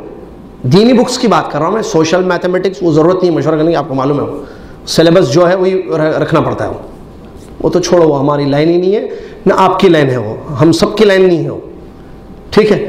میں دینی کتاب کی, تو آپ اس کی ایک لسٹ بنائیں کہ یہ کتابیں میرے پاس ہیں, ٹھیک ہے. اس کے بعد نمبر ہیں علماء کے, نہیں ہو تو میں دے دیتا ہوں انشاءاللہ, ٹھیک ہے. علماء کے نمبر بھی رہنا چاہیے, علماء کی لسٹ, نمبر, ای میل ایڈریس, نمبر ان کے, ان کو کال کر کے پوچھیے کہ بھئی ہمارے پاس یہ کتاب ہے, یہ اچھی صحیح ہے کتاب یا نہیں. اچھا صحیح علماء کے بھی نمبر ہونا چاہیے, ہر چیز صحیح ہونا ضروری ہے. جس کے بارے میں آپ کو بھروسہ ہے, جانتے ہیں کہ یہ واقع صحیح جگہ سے تعلیم حاصل کیے ہیں, یہ صحیح گائیڈ کر سکتے ہیں, ان سے گائیڈ لیجیے آپ. ان سے پوچھیے کوئی اور علماء بھی ہیں جن سے جو ہے ہم صحیح گائیڈ لے سکتے ہیں, ہاں فلاں فلاں فلاں وہ صحیح آدمی صحیح. جو اصلی دودھ بیچتا وہ اصلی دودھ کا راستہ بتائے گا, آپ پانی والا دودھ کا نہیں. بہرحال تو وہ لسٹ بنائیے, یہ آپ کا ہوم ورک ہے, آپ کریں گے تو آپ کا فائدہ ہے, نہیں کریں گے تو میں چیک تو کرنا نہیں ہے مجھے بیٹھ کر یہاں کہ آپ نے ہوم ورک پورا کیا ہے نہیں کیا ہے. آپ اپنے ہوم ورک میں اس چیز کو ذہن میں رکھیے کہ آپ کو لسٹ بنانی ہے اور چیک کرنا ہے کہ کتابیں جو گھر میں پڑھنے کے لیے آپ نے رکھی ہیں, کسی بھی ٹاپک, سیرت, حدیث, تفسیر قرآن کی, وہ آپ مشورہ کریں گے علماء سے انشاءاللہ فون کر کے. آج لسٹ بنانا ہے آپ کا کام, آج جمعہ ہے, لسٹ بن جائے گی رات سے پہلے انشاءاللہ. نماز کھانے کے علاوہ تیسرا ضروری کام یہی ہے, ٹھیک ہے. لسٹ بنا دیجئے اور چیک کیجئے جو کتابیں علماء کہتے ہیں کہ نہیں یہ صحیح ہے, اچھی ہے, اس کو رکھو, اچھی. جو اس کتاب کے بارے میں وہ کہیں نہیں یہ ذرا ہمیں بتاؤ, ہم چیک کر کے بتائیں گے, آپ فور پہنچا دیجئے, وہ چیک کریں گے, واپس دے دیجئے. اگر وہ کہتے ہیں کہ نہیں یہ نہیں پڑھنی چاہیے کتاب, مت پڑھیے اس کتاب کو آپ, جی. اور اس کے علاوہ دیگر امور میں بھی جو ہے مشورہ کیا کریں. پیارے نبی علیہ الصلوۃ والسلام نے جب آپ کو پتہ چلا آئیے غزوہ خندق کی طرف, نبی علیہ الصلوۃ والسلام نے اپنے صحابہ سے مشورہ لیا.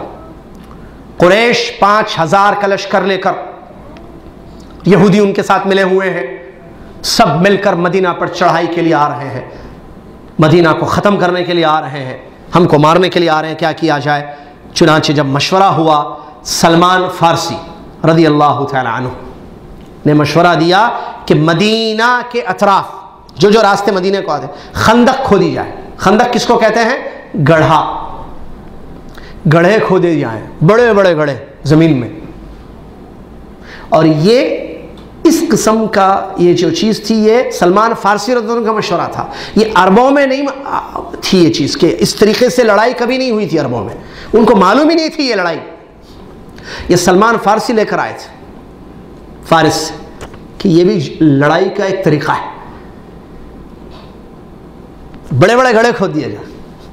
دشمن آئے گا, دشمن کے سامنے کیا ہوگا, اب آگے آنے کے لیے, ہم تک پہنچنے کے لیے اس کو گڑھے میں سے اتر کر, گڑھے میں اترے گا حملہ, بڑے بڑے گڑھے ہیں, کیا کرے گا اس کو, وہ چھلانگ تو نہیں کر سکتا ہے. یہ زبردست ایک اسلوب تھا لڑائی کا, دشمن کو جو ہے اپنے تک پہنچنے سے پہلے ہی تباہ کر دو اس کو.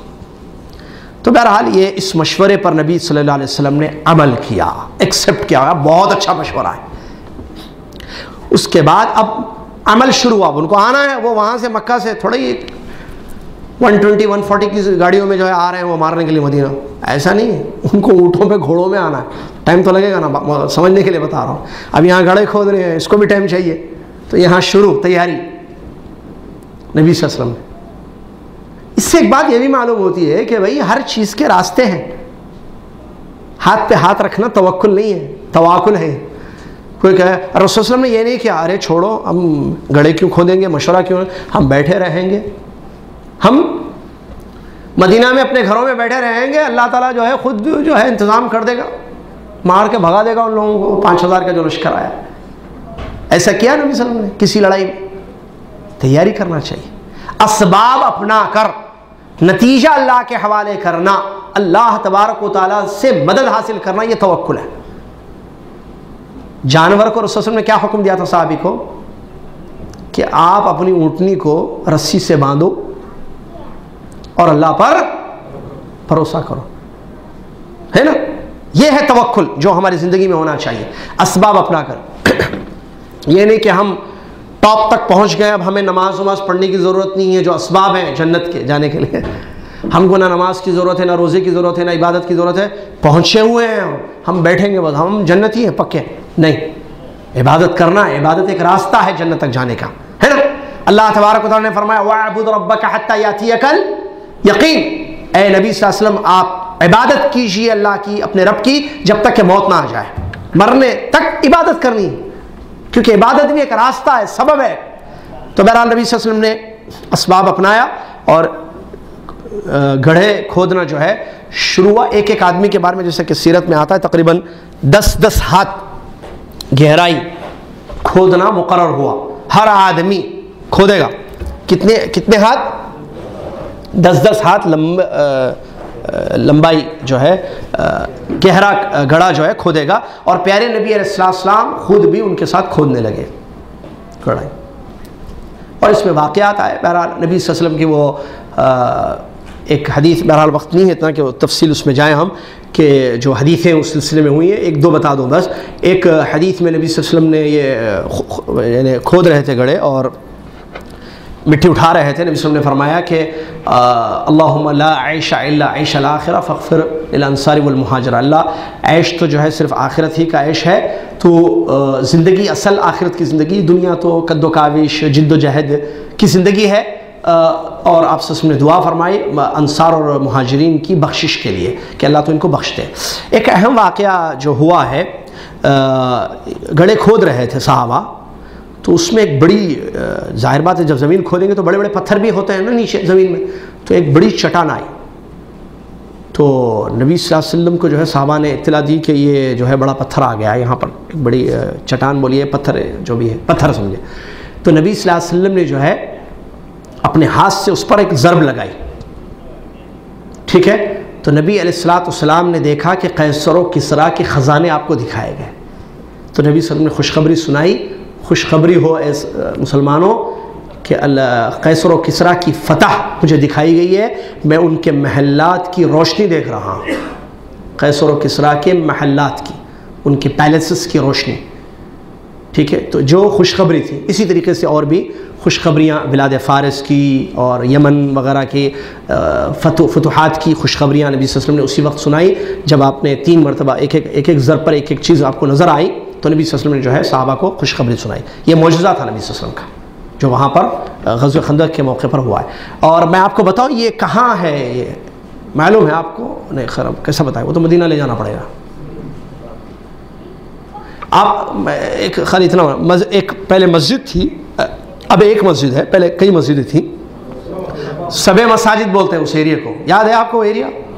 جہاں چھوٹی چھوٹی 7 مسجدیں تھیں، تو رافضی وغیرہ آ کر اور بھی بس عقیدے کے کمزور لوگ آ کر وہاں پر نمازیں وغیرہ پڑھتے، علم کی کمی سے جو ہے وہاں سمجھتے تھے کہ ایک نماز کا کچھ خاص ثواب ملتا ہے، لہٰذا 7 مسجدوں میں 7 نمازیں پتہ نہیں کیا کیا پڑھتے تھے لوگ۔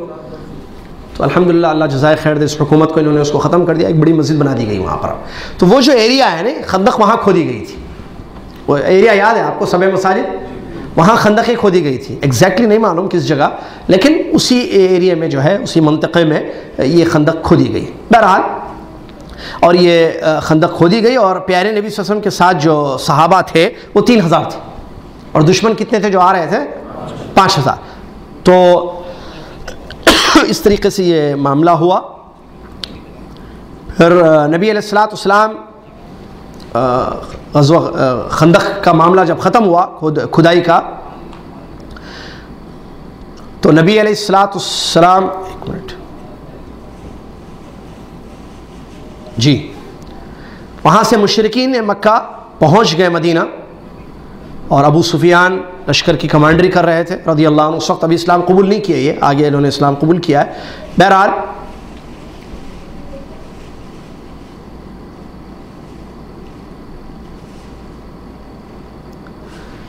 وہ لوگ وہاں جب آ گئے، ابو سفیان رضی اللہ عنہ، ہم رضی اللہ عنہ کہیں گے، ظاہر بات ہے وہ بعد میں اسلام قبول کر لی اس لیے. تو ابو سفیان رضی اللہ تعالیٰ عنہ نے جب یہ دیکھا، جب ان کو بلکہ پتہ چلا کہ جو ہے یہ خندقیں کھودی گئی ہیں، تو انہوں نے دیکھ کر فوراً کہا کہ یہ تو عربوں کا دستور نہیں ہے لڑائی کا، یہ تو ایک عجیب چیز ہم دیکھنے میں، ہم کو ہماری نظر میں آ رہی ہے کہ یہاں گڑھے کھودے ہوئے ہیں پورے، اور ہم اس کے جو ہے پار نہیں کر سکتے اس کو. تو ان کے دل میں جو ہے ایک ڈر پیدا ہو گیا، اور وہ جو جذبے سے یا جس ہمت سے لڑنے کے لیے آئے تھے وہ پست ہو گئے، وہ ہمتیں پست ہو گئیں. اور اس کے بعد انہوں نے جو ہے کوشش کی کہ کسی طریقے سے کوئی راستہ ملے کہ جس راستے سے جو نکل جائیں. اور تھا کیا، دیکھیں میں آپ کو اس کا بتا دوں. یہ خندق ہے، مثال کے طور پر یہ جگہ میرے سامنے جو ہے یہ گڑھے تھے، اور اس کے پیچھے مسلمان جو ہے تیروں سے تیار کھڑے ہوئے تھے کہ اگر یہ لوگ آئیں گے گڑھا پار کر کے، یہ ہو سکتا ہے نا گڑھے پار کر کے جو ہے واپس اندر داخل ہو، تو ان کو جو ہے ان پر حملہ کر دیا جائے. پورا لشکر جو ہے 3000 مسلمانوں کا الحمدللہ صحابہ کا کھڑا ہوا تھا، پہرے میں لگا ہوا تھا کہ جیسے ہی دشمن قریب آئے گا اس پر جو ہے حملہ کر دیا جائے گا. اب وہ لوگ کوشش کرتے ہیں کہ ان گڑھوں کے علاوہ کوئی راستہ انہیں مل جائے جس راستے سے چپکے سے مدینہ میں داخل ہو جائے. تو 1 دن 2 دن 3 دن یہی معاملہ ہوا.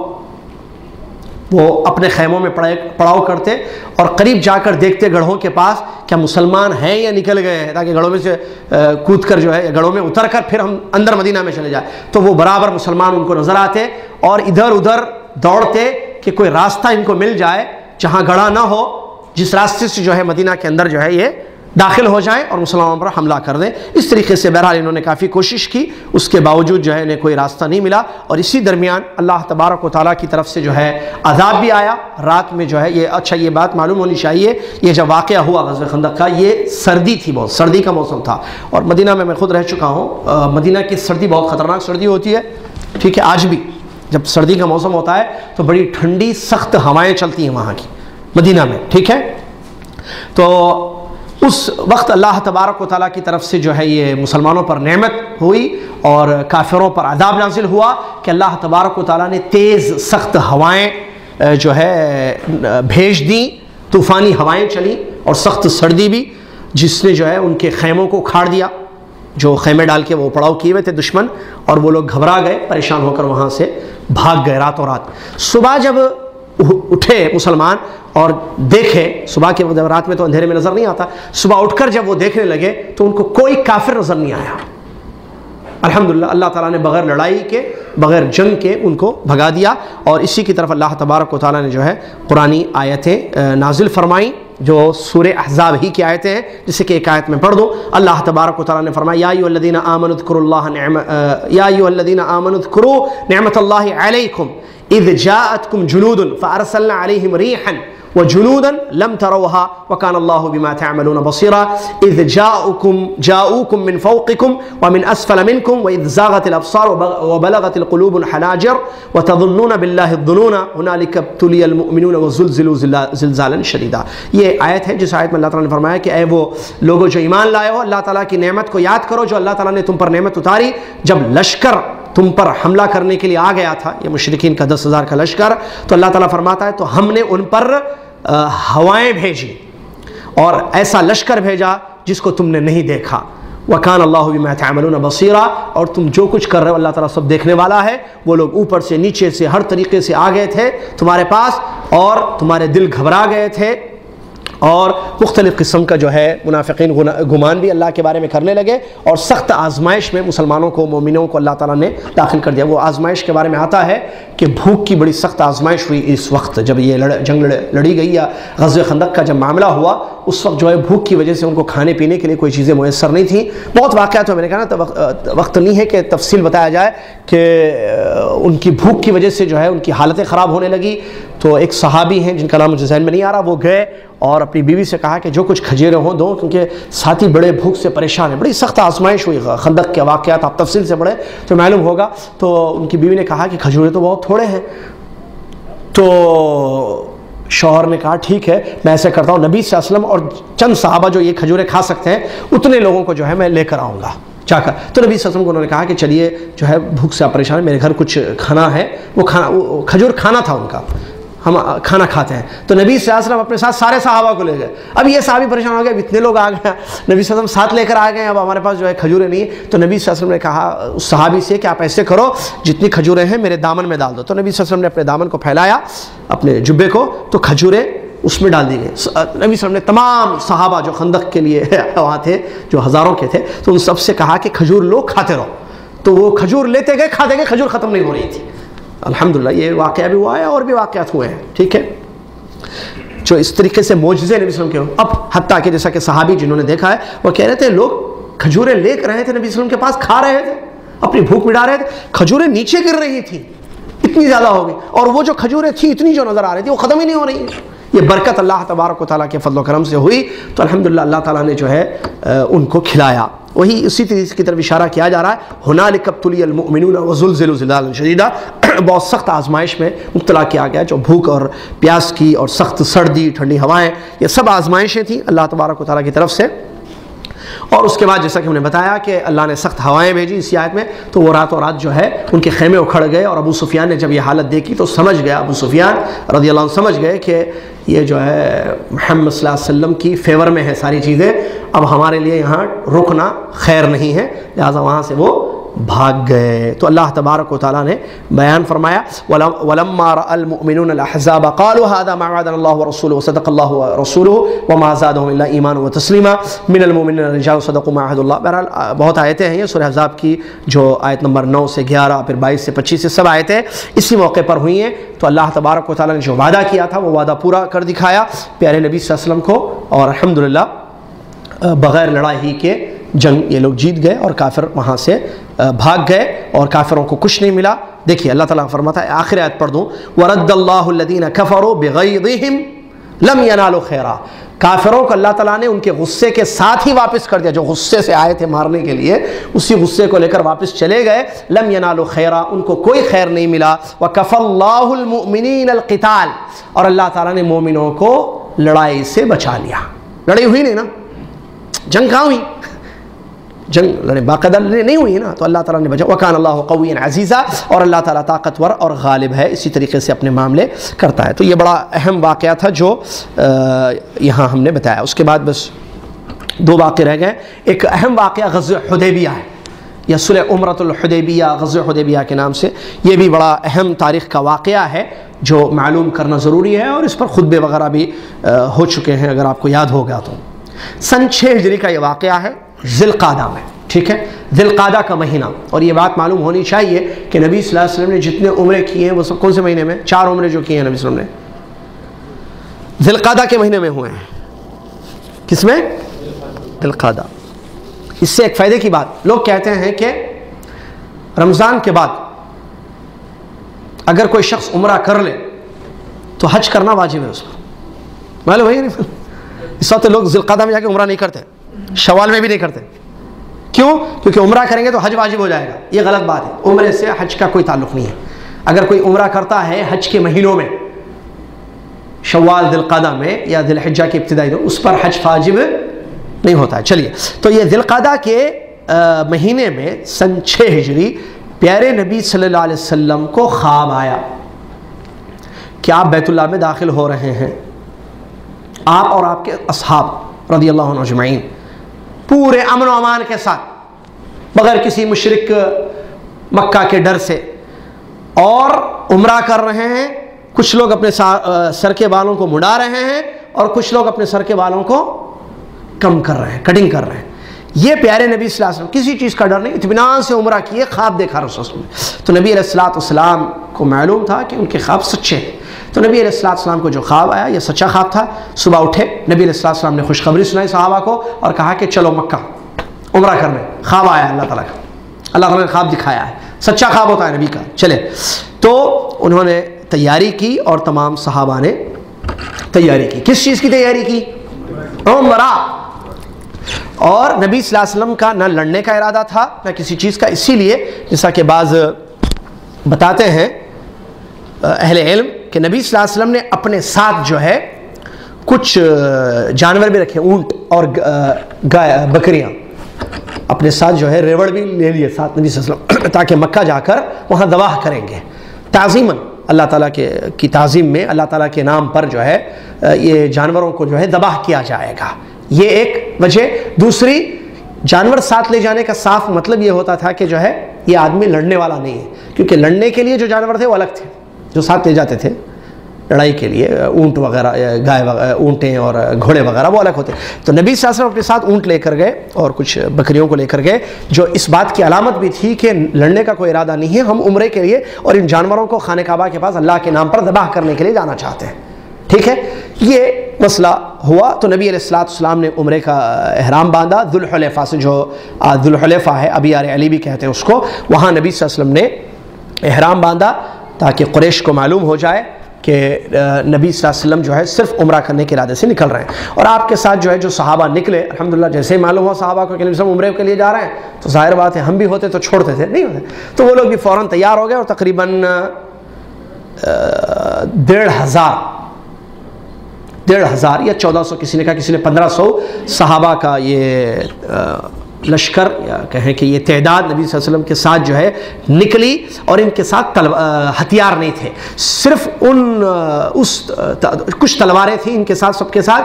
جو سفر میں اس زمانے میں عادت تھی کہ مسافر اپنے ساتھ تلوار رکھتا تھا، مسافر اپنے ساتھ تلوار رکھتا تھا. اس وقت سفر کی عادت تھی، عربوں کو معلوم تھا، مشرکین مکہ کو بھی یہ بات معلوم تھی.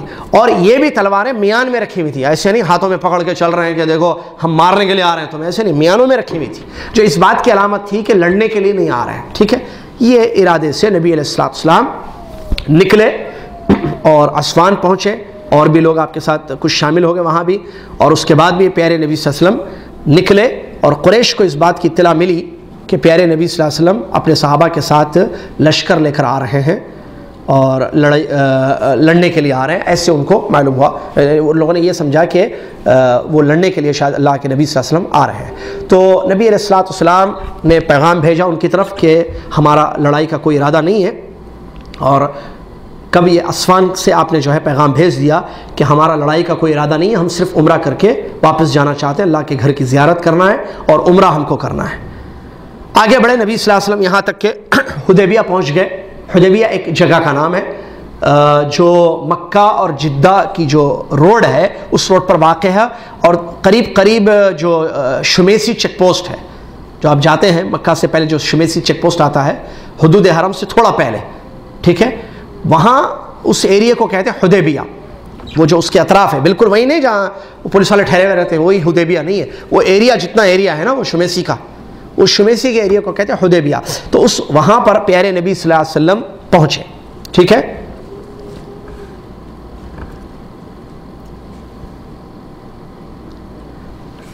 پہنچنے کے بعد پیارے نبی صلی اللہ علیہ وسلم کے آنے کی، حدیبیہ پہنچنے کی خبر پہنچ گئی مشرکین مکہ کو.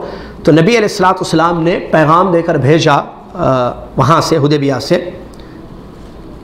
خزاعہ کے بعض آدمیوں کو، قبیلہ خزاعہ کے بعض آدمیوں کو بھیجا کہ پیارے نبی صلی اللہ علیہ وسلم صرف خانہ کعبہ کی زیارت اور عمرہ کرنے کی غرض سے آئے ہیں اور جنگ کا کوئی ارادہ نہیں ہے. چنانچہ وہ لوگ آئے اور آ کر ان لوگوں نے کہا کہ محمد صلی اللہ علیہ وسلم آپ کی طرف یہ پیغام بھیجے ہیں کہ وہ صرف زیارت کے لیے آئے ہیں اور عمرہ کر کے واپس چلے جائیں گے، لڑائی لڑنے کا کوئی ارادہ نہیں ہے. تو ان لوگوں نے کہا کہ نہیں، اللہ کی قسم ہم ہرگز ان کو مکہ میں آنے نہیں دیں گے. ان لوگوں نے یہ جواب بھیجا کہ ہم جو ہے ہرگز ان کو مکہ میں داخل ہونے نہیں دیں گے اور نہ عمرہ کرنے کے لیے اجازت دیں گے، ورنہ عرب ہم سے، سارے عرب ناراض ہو جائیں گے، اور ہم نہیں چاہتے ہیں کہ عرب ہم سے ناراض ہو جائیں، دوسرے جو قبیلے ہیں عربوں کے وہ سارے ناراض ہو جائیں گے۔ تو یہ پیغام دے کر انہوں نے بھیجا۔ پھر اللہ کے نبی علیہ الصلوۃ والسلام نے ان لوگوں نے عروہ بن مسعود الثقفی کو بھیجا رسول اللہ علیہ وسلم سے بات کرنے کے لیے، بہرحال وہ آئے اور ان سے بات چیت ہوئی دوبارہ۔ تو عروہ بن مسعود کے ذریعے جو ہے ان لوگوں نے پیغام بھیجا کہ ان کو جا کر کہہ دو کہ ہمیں اجازت دے دو، ہم جو ہے سوائے عمرہ کر کے اور کچھ نہیں کریں گے، عمرہ کر کے واپس چلے جائیں گے اور ہمیں نہ روکا جائے۔ تو وہ لوگ گئے، عروہ بن مسعود وہاں جا کر ان کو اطلاع دیے، اس کے باوجود جو ہے وہ لوگ راضی نہیں ہوئے۔ پھر اللہ کے نبی علیہ الصلوۃ والسلام نے حضرت عثمان بن عفان رضی اللہ عنہ کو بھی بھیجا۔ یہ بھی مشہور واقعہ ہے جو بیت رضوان کا واقعہ ہے، اسی ضمن میں ہوا ہے۔ عثمان رضی اللہ عنہ بھی گئے اور وہاں جا کر ان لوگوں کو اطلاع دی، اور انہوں نے اجازت مانگی تو ان کو طواف کیا گیا، ان کو اجازت دی مشرکین مکہ نے عفواً کہ آپ چاہیں تو طواف کر لیں، طواف کر کے چلے جائیں، کیونکہ آپ یہیں کے ہیں، مکہ کے آدمی ہیں، آپ کے علاوہ کسی کو اجازت ہم نہیں دیں گے، آپ کے نبی محمد صلی اللہ علیہ وسلم اور ان کے ساتھیوں کی اجازت نہیں دیں گے۔ تو حضرت عثمان رضی اللہ عنہ نے کہا کہ جب تک میرے نبی صلی اللہ علیہ وسلم عمرہ نہیں کریں گے، طواف نہیں کریں گے، میں نہیں کروں گا، میں کروں گا تو انہیں کے ساتھ کروں گا، میں تنہا اکیلے طواف نہیں کروں گا، یہ حضرت عثمان بن عفان رضی اللہ عنہ نے کہا۔ اور ان کو پھر وہاں چونکہ ان کے رشتہ دار بھی تھے اور ان سے ملنے میں تاخیر ان کو ہو گئی، خبر یہاں یہ پھیل گئی کہ عثمان رضی اللہ عنہ کو پکڑ کر مشرکین مکہ نے قتل کر دیا ہے۔ پیارے نبی صلی اللہ علیہ وسلم کو سخت غصہ ہوا کہ ہم نے پیغام کے لیے بھیجا تھا اور انہوں نے اس طریقے سے جو ہے ہمارے ساتھی کو قتل کر دیا۔ تو پیارے نبی علیہ الصلوۃ والسلام نے اپنے دست مبارک کو ایسے ہاتھ، ایک درخت کے نیچے آپ بیٹھ گئے صحابہ کے ساتھ، وہاں درخت تھا، وہاں حدیبیہ کے موقع پر مقام پر اللہ کے نبی صلی اللہ علیہ وسلم نے اپنا ہاتھ ایسا، ایک ہاتھ پھیلایا اور دوسرا ہاتھ ایسے کیا، یہ عثمان کا ہاتھ ہے اور یہ میرا ہاتھ ہے، تو عثمان کے خون کا بدلہ لینا ہے ہمیں، جو میرے ساتھ بیعت کرنے کے لیے، لڑنے کے لیے راضی ہیں وہ میرے ہاتھ پر بیعت کرے۔ تو وہاں جو صحابہ موجود تھے انہوں نے پیارے نبی صلی اللہ علیہ وسلم کے ہاتھ پر بیعت کی کہ ہم حضرت عثمان رضی اللہ عنہ کے خون کا بدلہ لیں گے، ہم حضرت عثمان رضی اللہ عنہ کے خون کا بدلہ لیں گے اور پیچھے نہیں ہٹیں گے، ہم لڑیں گے، چاہیں گے اور ان کو ماریں گے۔ تو اللہ تبارک و تعالیٰ اس سے بہت خوش ہو گیا اور قرآن آیات اتری اس سلسلے میں کہ اللہ تبارک و تعالیٰ نے آیتیں اتاری کہ لقد رضی اللہ عن المؤمنین اذ یبایعونک تحت الشجرہ فعلم ما فی قلوبہم فانزل السکینۃ علیہم واثابہم فتحا قریبا۔ سورہ فتح کی آیتیں ہیں۔ اللہ تعالیٰ ایمان والوں سے خوش ہو گیا جب ایمان والوں نے آپ کے ہاتھ پر درخت کے نیچے بیعت کی، اور اللہ تبارک و تعالیٰ نے ان کے دلوں کی حالت کو جان لیا، ان کے دلوں میں غصہ تھا، ٹھیک ہے، فعلم ما فی قلوبہم، ان کے دلوں میں جو تھا اللہ تعالیٰ نے اس کو جانا، اللہ کو معلوم ہے وہ، تو اللہ تعالیٰ نے ان کے دلوں پر سکونت نازل فرمائی۔ یہ کیا ہے آیت؟ ایک تو راضی ہو گیا اللہ تعالیٰ، اور اس کے بعد جو ایک آیت کے دوسرے حصے میں بدل کے یہ آگے آ رہا ہے، جب وہ صلح ہوئی، سخت جو شرائط انہوں نے رکھے تو ان کے دل تیار نہیں تھے اس کو قبول کرنے کے لیے، لیکن اللہ تبارک و تعالیٰ کی طرف سے نعمت ہوئی کہ اللہ تعالیٰ نے جو ہے نبی صلی اللہ علیہ وسلم کی اطاعت کرنے پر ان کو ابھار دیا اور ان کے دلوں میں ایک سکون اور اطمینان اللہ تعالیٰ نے نازل کر دیا، اور قریبی فتح ان کو عطا کی جو آگے جا کر فتح مکہ کی شکل میں ان کے سامنے آئی۔ تو اللہ کے نبی صلی اللہ علیہ وسلم صحابہ کے ساتھ تیار ہو گئے جا کر بدلہ لینے کے لیے، ابھی تیار ہو گئے تھے کہ فوراً اطلاع مل گئی آپ کو نبی صلی اللہ علیہ وسلم کو کہ حضرت عثمان رضی اللہ عنہ حیات ہیں، باحیات ہیں الحمدللہ، اور جو خبر آئی تھی کہ ان کو قتل کر دیا گیا یہ خبر صحیح نہیں ہے۔ اس کے بعد بہرحال وہاں سے جو ہے وہ لوگ آئے اور آ کر جو ہے ان لوگوں نے جو ہے شرائط رکھے، کہا کہ ہم اجازت نہیں دیتے ہیں آپ کو لڑنے کی، عمرہ کرنے کی اجازت نہیں دیں گے، اور اس کے بعد جو ہے وہاں کچھ شرائط طے ہوئے، انہوں نے کہا کہ ہم آپ کے ساتھ کچھ عہد کرنے کے لیے تیار ہیں، کچھ کمپرومائز کریں گے، کچھ کمپرومائز نہیں، ایگریمنٹ ہم آپ کے ساتھ ایک کریں گے، اس کے لیے ہم تیار ہیں اگر آپ چاہیں تو، ورنہ واپس چلے جائیں آپ یہاں سے، عمرے کی تو اجازت نہیں ہے۔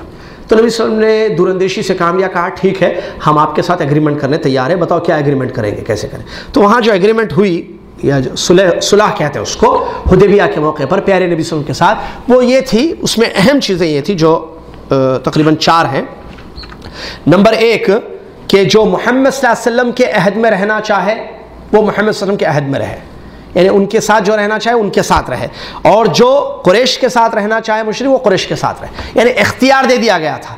جو مسلمانوں کے ساتھ رہنا چاہے مسلمانوں کے ساتھ رہے، جو قریش کے ساتھ رہنا چاہے قریش کے ساتھ رہے. ٹھیک ہے، یہ ایک بہت اہم چیز میں. دوسری چیز، 10 سال تک ہمارے درمیان جنگ بند، نہ ہم آپ سے لڑیں گے نہ آپ ہم سے لڑیں گے. 10 سال تک نو وار بٹوین اس، 10 ایئرس. ٹھیک ہے، یہ فائدے کی چیز تھی. 10 سال تک کوئی جنگ، خطرہ ختم ہو گیا جنگ کا. تیسری چیز جو یہ تھی کہ اس سال آپ واپس چلے جائیں گے، آئندہ سال آپ عمرے کے لیے آئیں گے. تیسری چیز جو طے پائی کہ آپ لوگ اب یہاں سے چلے جائیں گے، نہ ہم لڑیں گے آپ سے، نہ آپ اندر جائیں گے عمرہ کریں گے، بلکہ ایسے احرام پر آپ واپس چلے جائیں. نیکسٹ ایئر آپ لوگ آئیے اور بغیر ہتھیار کے آئیں گے، اور آ کر آپ نیکسٹ ایئر جو ہے عمرہ کریں گے. اجازت آئندہ سال کے لیے. دیکھیے زبردستی، دیکھیے آپ کتنی آسانی سے آج جاتے ہیں عمرے کے لیے. یہ مشرکین کی طرف سے شرطیں دیکھیے. اور آخری شرط جو خطرناک تھی وہ یہ تھی کہ ہمارا آدمی اگر آپ کے پاس آ گیا بھاگ کر تو آپ واپس کر دینا. آپ کا آدمی ہمارے پاس آ گیا مدینہ سے بھاگ کر مکہ، ہم نہیں دیں گے اس کو. ٹھیک ہے، تو یہ کچھ امور تھے. صحابہ ناراض بھی ہوئے. حضرت عمر رضی اللہ عنہ نے کہا کہ کیا ہے یہ، کیا ہم حق پر نہیں ہیں، یہ باطل پر نہیں ہے؟ نبی صلی اللہ علیہ وسلم نے کہا کہ ہاں ہم حق پر ہیں، وہ باطل پر ہیں. کہ اللہ ہمارے ساتھ، کیا اور کچھ کہا کہ ہم ایمان والے ہیں، یہ کافر ہیں، اس قسم کی باتیں انہوں نے کی. کہا کہ بالکل صحیح، ہمارے پاس ایمان ہے، ان کے پاس کفر ہے، ہم حق پر ہیں، وہ باطل پر. ہاں، اور ایک انہوں نے کہا کہ کیا ہم جنت میں جائیں گے، کیا ہم جنت میں جانے والے لوگ ہیں اور یہ جہنم میں جانے والے لوگ ہیں؟ ایسی بات نہیں ہے. کہا ہاں بالکل، ہم جنت میں جانے والے لوگ ہیں کہ ہم ایمان لائے، اور یہ جہنم میں جائیں. پھر کیوں یہ شرطیں قبول کی جا رہی ہیں، اتنی سخت شرطیں؟ عمرے سے روک دیا جا رہا ہے، عمرے کے ارادے سے ہم آئے ہیں، اور جو ہے ہمارا آدمی ان کے پاس آئے تو یہ واپس نہیں کریں گے، ان کے آدمی آئے تو ہم واپس کر دیں. یہ سب کیا ہے؟ تو نبی صلی اللہ علیہ وسلم نے کہا کہ اے عمر، کیا تم نہیں مانتے ہو کہ میں اللہ کا رسول ہوں؟ کہا کہ اللہ، تو انشاءاللہ اللہ بہتر کرے گا.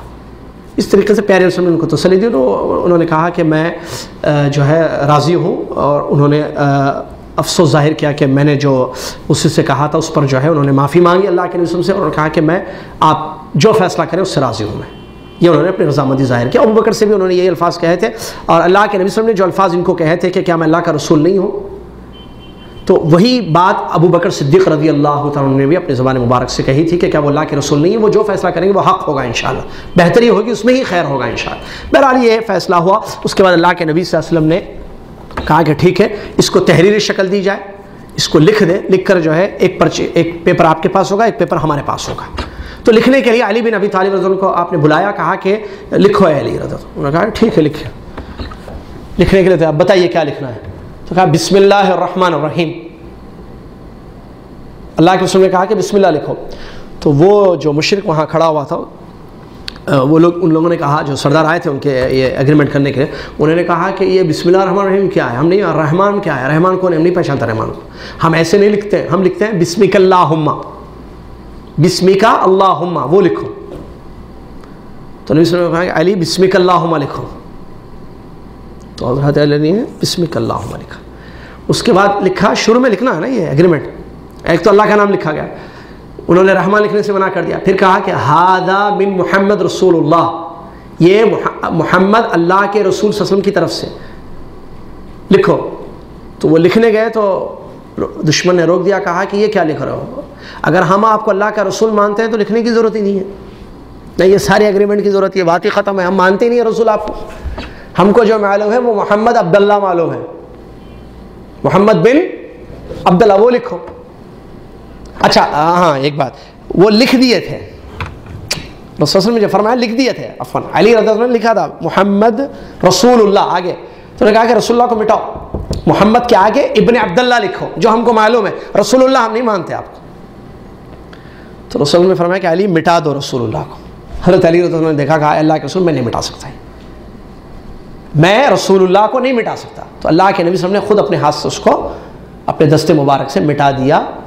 کس کو؟ رسول اللہ کو. تو اتنی دیکھیے کیسی تکلیف دہ چیزیں انہوں نے کی، اس کے باوجود صبر کیا گیا، دراندیشی سے کام لیا گیا، اور نبی علیہ السلام کے لیے اس میں خیر تھا، اور امت کے لیے اس میں، صحابہ کے لیے خیر تھا، جیسا کہ آگے فتح مکہ کی شکل میں یہ چیز سمجھ میں آئی. تو اس طریقے سے جو ہے یہ قرارداد جو ہے پاس ہو گئی، طے کر دی گئی. اور اس کے بعد وہاں نبی صلی اللہ علیہ وسلم نے یہ حکم دیا کہ جانور کو ذبح کیا، بال نکالے جائیں، اور جانور ذبح کر کے ہم اپنا احرام کھول دیں گے اور واپس مدینہ جائیں گے. بال نکال کر جانور کو ذبح کر دیا جائے گا اور احرام کھول دیا جائے گا۔ یہاں ایک فائدے کی بات وہ یہ کہ اگر کوئی شخص آج بھی عمرے کے لیے جانا چاہے اور وہ سمجھتا ہے کہ ہو سکتا ہے کوئی رکاوٹ ہوگی میرے لیے، تو وہ کنڈیشنل نیت کر سکتا ہے۔ وہ یہ کہہ سکتا ہے کہ اے اللہ میں عمرہ کرنے کے لیے جا رہا ہوں، اگر مجھے روک دیا جائے گا تو میں احرام، اگر مجھے روک دیا جائے گا تو میں وہیں پر جہاں مجھے روک دیا جائے گا احرام کھول دوں گا۔ ایسی نیت کر کے کوئی جائے، مشروط نیت، تو وہ جائز ہے، اور اس کے لیے یہی حکم ہے کہ اگر انسان جاتا ہے اور اس کو عمرہ سے روک دیا جاتا ہے یا کسی وجہ سے عمرہ نہیں کرتا ہے تو اپنے بال نکالے گا، جانور ذبح کرے گا، احرام کھولے گا۔ یہی جو رسول صلی اللہ علیہ وسلم نے یہاں پر کیا نا، یہی حدیبیہ کے موقع پر یہی چیز کرنی چاہیے، ٹھیک ہے۔ چلیے، اور اس سلسلے میں کافی آیتیں اتری، اور اللہ تبارک و تعالیٰ نے جو فرمایا انا فتحنا لک فتحا مبینا لیغفر اللہ لک تقدم ما، اللہ نے فتح کی امید تھی۔ اور یہ جو خواب دکھایا گیا تھا رسول صلی اللہ علیہ وسلم کو، یہ آئندہ سال کے لیے ہوا تھا۔ خواب آپ عمرے میں امن و امان کے ساتھ داخل ہو رہے ہیں نا، خواب دیکھا نا آپ نے، اس کے بعد نکلے، لیکن حکمت الہیہ تھی کہ اس سال روک دیا گیا اور آئندہ سال جو ہے وہ چیز آئی، اور بعد میں جو ہے فتح مکہ کی شکل میں جو ہے اس کو دیا گیا۔ اور اللہ کے نبی علیہ الصلوۃ والسلام نے اس صلح کو فتح کہا ہے۔ اس صلح کو، یہ جو صلح ہے نا، جو اگریمنٹ ہوئی تھی اور حالانکہ واپس کر دیا، تو اس کو فتح کا۔ اور عبداللہ بن مسعود رضی اللہ عنہ انصاری صحابی ہے، وہ کہتے ہیں تم لوگ فتح مکہ کو فتح سمجھتے ہو، ہم صلح حدیبیہ کو فتح سمجھتے ہیں، کیونکہ اس کے بعد جو ہے مسلمانوں کو بہت فائدہ ہوا۔ جو 10 سال جنگ روک دی گئی اور اجازت دی گئی، کوئی رسول کے ساتھ رہنا چاہے رسول کے ساتھ رہے، کوئی قریش کے ساتھ رہے قریش کے ساتھ رہے، تو بہت سارے لوگ مسلمان ہو گئے، اور صحابہ کو کھل کر اسلام کی دعوت دینے کا آرام سے موقع مل گیا، کیونکہ لڑائیاں کچھ بھی نہیں، 10 سال کے لیے جنگ بند ہو گئی، تو خوب انہوں نے جو اسلام کی تبلیغ کی، توحید کی طرف دعوت دی، بہت سارے لوگ الحمدللہ اسلام میں داخل ہو گئے، اور ایک بہت بڑی تعداد مسلمانوں کی الحمدللہ ہو گئی اللہ تعالیٰ کے فضل و کرم سے، ٹھیک ہے۔ تو یہ ایک اہم واقعہ تھا جو صلح حدیبیہ کے نام سے موسوم ہے۔ اس کے بعد ایک آخری جنگ ہے، اور وہ ہے فتح مکہ۔ پڑھ لیں اس کو، ٹائم ہو گیا نا۔ فتح مکہ یہ آخری جنگ آپ کو بتانی ہے، جو کہ بہت زیادہ اہم جنگ ہے۔ خلاصہ اس کا بتا دوں تھوڑا سا بس، باقی تفصیل آپ پڑھ لیں کیونکہ وقت زیادہ بھی نہیں ہے۔ یہ جنگ جو ہے سن 8 ہجری میں ہوئی، رمضان کے مہینے میں۔ فتح مکہ جو ہوا یہ سن 8 ہجری رمضان کے مہینے میں یہ جنگ ہوئی۔ اس کا پس منظر یا اس کا سبب کیا ہے؟ ابھی تھوڑی دیر پہلے جو بتایا ہم نے، صلح حدیبیہ ہوئی تو عربی جتنے قبیلے تھے عرب کے، ان کو اجازت دی گئی تھی کہ جو رسول اللہ صلی اللہ علیہ وسلم کے ساتھ رہنا چاہے وہ رسول کے ساتھ رہے، اور جو قریش کے ساتھ رہنا چاہے وہ قریش کے ساتھ رہے۔ تو بنو بکر ایک قبیلہ تھا، اور ایک قبیلہ تھا بنو خزاعہ۔ بنو بکر نے اس بات کو پسند کیا کہ وہ قریش کے عہد میں رہیں، قریش کے ساتھ ہو جائے، چنانچہ بنو بکر قبیلہ قریش کے ساتھ رہنے لگا، اور بنو خزاعہ پیارے نبی صلی اللہ علیہ وسلم کے ساتھ وہ لوگ شامل ہو گئے۔ تو بنو بکر اور بنو خزاعہ میں پہلے سے دشمنی تھی ان دو قبیلوں میں۔ تو 8ویں سن ہجری، سن 8 ہجری، اس کا صرف پس منظر، یعنی جو فتح مکہ ہوئی اس کا پس منظر ہے، اس کا سبب بتایا جا رہا ہے۔ بنو بکر نے بنو خزاعہ پر لڑائی کی، یعنی ان کو مارنے کے لیے گئے۔ کون؟ بنو بکر بنو خزاعہ پر، اور بنو خزاعہ کے 20 آدمیوں کو انہوں نے قتل کر دیا۔ بنو بکر کس کے ساتھ تھے؟ قریش۔ اور عہد کیا ہوا تھا صلح میں؟ 10 سال تک لڑنا نہیں ہے، جس کو جہاں رہنا ہے رہو۔ یہ ان کے ساتھ ہو گئے، اور بنو خزاعہ کس کے ساتھ ہو گئے؟ پیارے نبی صلی اللہ علیہ وسلم کے ساتھ ہو گئے۔ تو بنو بکر نے بنو خزاعہ پر حملہ کیا، دوسرے قبیلے پر، اور ان کے 20 آدمیوں کو قتل کر دیا۔ یہ مکہ میں ہوا واقعہ ہے۔ بنو خزاعہ مکہ میں تھے لیکن ان کے ساتھ ہے، رسول کے ساتھ، ان کو ہم رسول کے ساتھ ہے، بس مدینہ والوں کے ساتھ، مدینہ، لہٰذا کوئی مارے اور لڑائی بھی نہیں ہوگی۔ تو ان لوگوں نے موقع پا کر 20 لوگوں کو بنو خزاعہ کے قتل کر دیا، اور اس قتل میں مدد کی قریش نے مال کے ذریعے، ہتھیار کے ذریعے۔ دیکھیے دھوکہ دیا، قریش نے بنو بکر کی مدد کی مال اور ہتھیار کے ساتھ۔ پیارے نبی صلی اللہ علیہ وسلم کو اس کی خبر ہوئی کہ بنو خزاعہ جو آپ کے حلیف ہے، آپ کے ساتھی ہیں، ان کے 20 آدمیوں کو قتل کر دیا گیا، اور قریش نے مالی تعاون بھی کیا اس میں، اور ہتھیار کے ساتھ تعاون بھی کیا۔ تو نبی اسلام کو سخت غصہ آیا، اور نبی علیہ الصلوۃ والسلام نے تیاری کی جنگ کرنے کی، مکہ فتح کرنا ہے، چلو ختم۔ دیکھیے 1 سال کے بعد کا واقعہ، چنانچہ نبی علیہ السلام کو نے تیاری کی، اور قریش کو یہ بات معلوم ہوئی، تو بہرحال قریش اور نبی صلی اللہ علیہ وسلم نے اس مرتبہ اللہ تعالیٰ سے خاص طور سے دعا کی تھی کہ اے اللہ، میں نے جو ارادہ کیا ہے جاسوسوں کے ذریعے یہ خبر قریش تک نہ پہنچے، دعا کی نبی صلی اللہ علیہ وسلم نے۔ بہرحال پیارے نبی علیہ السلام نے تیاری کی، صحابہ کے ساتھ مل کر لڑنے کی، تو اور کہا کہ کوئی خبر نہ پہنچا وہاں۔ ایک صحابی ہیں حاطب بن ابی بلتہ رضی اللہ تعالیٰ عنہ۔ حاطب بن ابی بلتہ بدری صحابی ہیں، ان کو بھی معلوم ہوا کہ نبی صلی اللہ علیہ وسلم کا ارادہ ہے جا کر وہاں لڑنے کا، مکہ فتح کرنے کا، مکہ پر چڑھائی کرنے کا، فتح کرنے کا۔ تو ان کے بیوی بچے وہاں تھے، کہاں؟ مکہ میں، قریش کے پاس۔ تو انہوں نے ایک لیٹر لکھا، ایک خط لکھا، جس میں انہوں نے کہا کہ اے قریش تم تیار رہو، چوکنا رہو، محمد صلی اللہ علیہ وسلم تیاری کر چکے ہیں لڑنے کی۔ یہ چٹھی لے کر ایک عورت کے ہاتھ سے انہوں نے بھیج دیا۔ وحی کے ذریعے نبی صلی اللہ علیہ وسلم کو اطلاع ہوئی۔ پیارے نبی صلی اللہ علیہ وسلم نے حضرت علی رضی اللہ عنہ، ان کے ساتھ کچھ اور 2-3 صحابہ ہیں، ابو قتادہ وغیرہ، ان کو بھیجا کہ جاؤ فلاں مقام پر تمہیں ایک عورت ملے گی، اس کے پاس ایک چٹھی ہوگی، وہ پکڑو، اس کو پکڑو اور چٹھی لے لو۔ تو یہ گئے اور اس عورت کو پکڑا راستے میں وہاں، اور اس سے کہا کہ تو تیرے پاس جو ہے ایک چٹھی ہے وہ نکال کر دے۔ اس نے کہا نہیں میرے پاس کچھ نہیں ہے۔ تو انہوں نے ڈرایا اگر تو نہیں دے گی تو تیرے پورے کپڑے اتار دیں گے، ڈرایا صرف ڈرانے کا۔ تو وہ ڈر گئی، تو اس نے کہا کہ ہاں اس نے اپنی چوٹی سے جو ہے وہ چٹھی نکالی اور نکال کر دیا۔ تو اس میں وہ چٹھی لے کر رسول صلی اللہ علیہ وسلم کے پاس وہ گئے۔ نبی صلی اللہ علیہ وسلم نے وہ دیکھا اور حاطب کو بلایا، حاطب رضی اللہ عنہ، کہا کہ حاطب یہ کیا ہے؟ تم نے ہمارا راز جو ہے وہاں تک پہنچانے کی کوشش کی۔ تو انہوں نے، حضرت عمر رضی اللہ عنہ وہاں موجود تھے، انہوں نے کہا کہ اللہ کے رسول اجازت دیجیے میں اس منافق کی گردن مار دوں، اس نے جو ہمارا راز وہاں پہنچانے کی کوشش۔ تو حاطب رضی اللہ عنہ نے یہ کہا اے اللہ کے رسول میں اللہ کی قسم کھا کر کہتا ہوں میں ایمان سے نکلا نہیں ہوں، میرا ایمان باقی ہے اور آپ سے محبت باقی ہے، اور میں نے ان کی محبت میں یہ کام نہیں کیا، نہ آپ کی دشمنی میں، نعوذ باللہ، نہیں، میں اپنے ایمان اور اپنے عہد و پیمان سب پہ واقع ہوں۔ میں نے صرف لیٹر اس لیے پہنچایا کہ میرا کوئی قریبی رشتہ دار وہاں نہیں ہے، میرا کوئی عزیز نہیں ہے وہاں پر، میرے بیوی بچے ان کے قبضے میں وہاں پر میرے بیوی۔ تو میں نے یہ سوچا کہ قریش اگر یہ خط میرا دیکھیں کہ حاطب نے یہ خط ہم تک پہنچایا ہے تو میرے بچوں کو وہ نقصان نہیں پہنچائیں گے، صرف اس غرض کے لیے مجھ سے یہ غلطی ہو گئی، میں اس کے لیے جو ہے شرمندہ ہوں۔ تو اللہ کے نبی صلی اللہ علیہ وسلم نے فرمایا حضرت عمر رضی اللہ عنہ سے، اس کے بعد انہوں نے کہا تھا کہ اجازت دے میں گردن مار دوں اس منافق کی۔ تو نبی صلی اللہ علیہ وسلم نے فرمایا کہ اے عمر تمہیں نہیں معلوم کہ یہ غزوہ بدر میں شریک ہوئے اور اللہ تبارک و تعالیٰ نے فرمایا کہ اے بدریو، اے غزوہ بدر میں شریک ہونے والو، تم کچھ بھی کرو اللہ تعالیٰ نے تمہارے سارے گناہوں کو بخش دیا ہے۔ تو یہ واقعہ ایک اہم واقعہ ہوا۔ اس کے بعد نبی علیہ السلام 10 رمضان کو نکلے وہاں سے اور روزے میں تھے۔ تو جب آپ نے راستے میں دیکھا کہ روزہ جو ہے ذرا سخت ہوا تو نبی صلی اللہ علیہ وسلم نے روزہ توڑ دیا۔ سفر میں نبی صلی اللہ علیہ وسلم نے روزہ توڑ دیا اور لوگوں کو روزہ توڑنے کا حکم دیا۔ بلکہ اس میں بھی ایک واقعہ ہے کہ پیارے نبی صلی اللہ علیہ وسلم نے گھر میں جو ہے روزہ دودھ پی لیا تھا اور روزہ توڑ دیا تھا، باہر آ کر صحابہ سے کہا کہ تم بھی اپنا روزہ توڑ دو، تو وہ لوگ نہیں توڑے۔ تو صحابیہ نے مشورہ دیا آپ ایسا کیجئے دودھ کا پیالہ لے جا کر ان کے سامنے پیجئے، دکھائیے ان کو کہ آپ روزہ توڑ چکے ہیں۔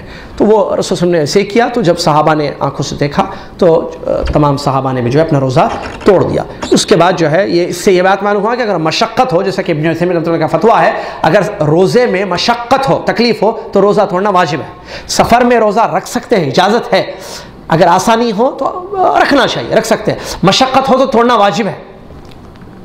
سفر میں روزہ چھوڑنے کی اجازت ہے قرآن سے، اگر کوئی رکھنا چاہے رکھ سکتا ہے، لیکن نہیں رکھنا زیادہ اچھا ہے۔ اگر مشکل ہو رہی ہے روزہ رکھنے کی وجہ سے سفر میں تو توڑنا واجب، یہ اس مسئلے کو ذہن میں رکھیں، جیسا کہ یہاں رسول نے کیا۔ بہرحال اس کے بعد وہاں نکلے اور مرت ظہران ایک علاقہ ہے، آپ مدینہ جائیں، مدینہ مکہ کے درمیان یہ راستہ ملے گا، وہاں پر رسول اللہ صلی اللہ علیہ وسلم پہنچے تو ابو سفیان رضی اللہ عنہ کا واقعہ ایک اہم ہے جو بتانا چاہ رہا تھا میں۔ ابو سفیان رضی اللہ عنہ بھی جو ہے وہاں تھے مرت ظہران کے پاس۔ تو عباس رضی اللہ عنہ جو اللہ کے رسول کے چچا ہیں، تو ان سے وہ ملے تو انہوں نے یہ کہا کہ انہوں نے ابو سفیان سے کہا کہ دیکھو ابو سفیان نے بلکہ عباس سے کہا کہ میں تمہاری پناہ میں آنا چاہتا ہوں، میں تمہارے پناہ میں۔ تو انہوں نے کہا ٹھیک ہے میں تمہیں پناہ دیتا ہوں، آ جاؤ میرے پاس۔ تو ان کے پاس رہنے لگے مرت ظہران میں۔ تو عباس رضی اللہ تعالیٰ عنہ نے ابو سفیان کو مشورہ دیا کہ نبی صلی اللہ علیہ وسلم چھوڑنے والے نہیں ہے کسی مشرک کو، تمہاری بہتری اسی میں ہے کہ تم اسلام قبول کر لو، میں لے جاؤں گا تم کو رسولوں کے پاس، تم کلمہ پڑھ لو تو بچو گے، کلمہ نہیں پڑھو گے تو آج کل مشرک بچنے والا نہیں ہے، مکہ فتح ہونے والا ہے، نبی صلی اللہ علیہ وسلم چھوڑنا کسی کو چھوڑیں گے نہیں۔ تو انہوں نے اس مشورے کو قبول کر لیا اور عباس سے کہا کہ ٹھیک ہے تم مجھے اپنے ساتھ لے چلو۔ تو خچر پر یا اونٹنی پر عباس رضی اللہ عنہ ابو سفیان رضی اللہ عنہ کو پیچھے بٹھا کر رسول اللہ کے پاس لے گئے جہاں رسول اللہ کا خیمہ تھا، وہاں لے کر گئے۔ تو نبی صلی اللہ علیہ وسلم نے جب دیکھا تو کہا کہ ابو سفیان اسلام قبول کر لو۔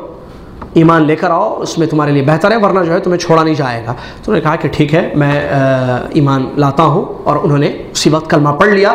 تو الحمدللہ اسی فتح مکہ کے موقع پر سنہ 8 ہجری ابو سفیان رضی اللہ عنہ نے اسلام قبول کر لیا، اور نبی علیہ السلام پھر مکہ تشریف لے گئے۔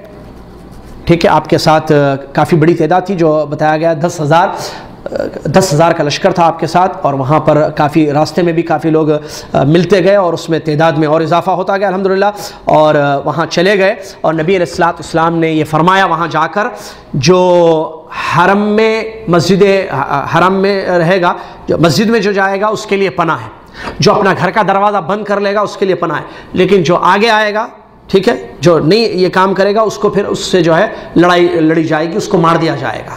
لہٰذا اگر کوئی پناہ چاہتے ہیں تو اپنے گھر کے دروازے بند کر لے، وہ اپنے گھر میں چھپا رہے گا، اس کو نہیں مارا جائے گا، اور جو خانہ کعبہ میں جائے گا اس کو نہیں مارا جائے گا۔ پیارے نبی صلی اللہ علیہ وسلم نے یہ اعلان کیا، اور اس اعلان سے پہلے شاید عباس رضی اللہ تعالیٰ عنہ نے یہ مشورہ دیا کہ اللہ کے نبی صلی اللہ علیہ وسلم، یہ ابو سفیان جو سردار ہیں، جو اسلام لائے ہیں الحمدللہ، تو یہ ذرا اعزاز پسند آدمی ہے، تو اگر آپ ذرا اپنی عزت کی ان کو فکر بہت رہتی ہے، تو اگر آپ یہ اعلان کر دیں کہ جو ابو سفیان کے گھر میں بھی جائے گا اس کو بھی نہیں مارا جائے گا، اس کے لیے بھی امن ہے، پناہ، اس کو بھی پناہ دی جائے گی۔ تو رسول صلی اللہ علیہ وسلم نے یہ بھی فرمایا کہ من دخل دار ابی سفیان فہو آمن، جو ابو سفیان کے گھر میں بھی جائے گا اس کے لیے امن ہوگا، اس کو نہیں مارا جائے گا۔ تو اس طریقے سے نبی علیہ السلام کا لشکر آیا اور داخل ہوا، تو جنہوں نے اپنے دروازے بند کر لیے انہوں نے دروازے بند کر لیے، جس کو مسجد میں جانا تھا مسجد میں گئے، بہرحال اس طریقے سے۔ لیکن کچھ لوگ تھے جو تقریباً 15 تھے، جن کے بارے میں نبی صلی اللہ علیہ وسلم نے فرمایا کہ ان کو نہیں چھوڑنا، صحابہ کو حکم دے دیا کہ یہ اگر خانہ کعبہ کی کیا کہتے ہیں اس کو پردے سے بھی لٹک جائے کہ ہم کو چھوڑ دو، ہم کو مت مارو، ان کو پکڑ کر مار دینا۔ 15 خبیث تھے، وہ بڑے تھے، وہ ہیڈس تھے، وہ ان کو نہیں چھوڑے، ان کو چھوڑیں گے تو اسلام کے لیے نقصان تھا آگے۔ اس کے علاوہ دیکھیے، حالانکہ پورا نبی صلی اللہ علیہ وسلم جو ہے کہ مکہ فتح ہو گئے ہیں سبحان اللہ، اس کے باوجود حالانکہ چاہتے تو چن کر سارے مشرکین مکہ کو گھروں سے نکال کر مارتے تھے، لیکن نبی صلی اللہ علیہ وسلم کے اعلان پر غور کیجیے آپ، امن اور سلامتی کا مذہب ہے یہ۔ نبی صلی اللہ علیہ وسلم پوری تیاری کے ساتھ 10,000 کا لشکر آیا ہے، اب کوئی چارہ نہیں ہے لڑنے کا، کسی کا ہمت نہیں ہے، اس کے باوجود نبی صلی اللہ علیہ وسلم کے پاس پاور تھا، طاقت تھی، سب کچھ تھا، اس کے باوجود نبی صلی اللہ علیہ وسلم نے کیا فرمایا، جو اپنے دروازہ جو ہم سے نہیں لڑنے کے لیے آئے گا، گھر میں بیٹھے گا، دروازہ بند کر لے گا، ہم نہیں لڑیں گے اس سے، جو خانہ کعبہ میں چلا جائے گا ہم اس سے نہیں لڑیں گے، جو ابو سفیان کے گھر میں پناہ لے گا ہم اس سے نہیں لڑیں گے، لیکن اس کے علاوہ جو بھی لڑنا چاہے گا ہم اس سے لڑیں گے، چلو آؤ، اب ہم چھوڑیں گے نہیں، کیونکہ ختم، اب فیصلہ کرنا ہے، مکہ فتح ہونا ہے۔ اور 15 لوگوں کا صرف نام لے کر نبی صلی اللہ علیہ وسلم نے یہ کہہ دیا کہ ان کو قتل کر دیا جائے، کیونکہ وہ لوگ بہت زیادہ خطرناک تھے۔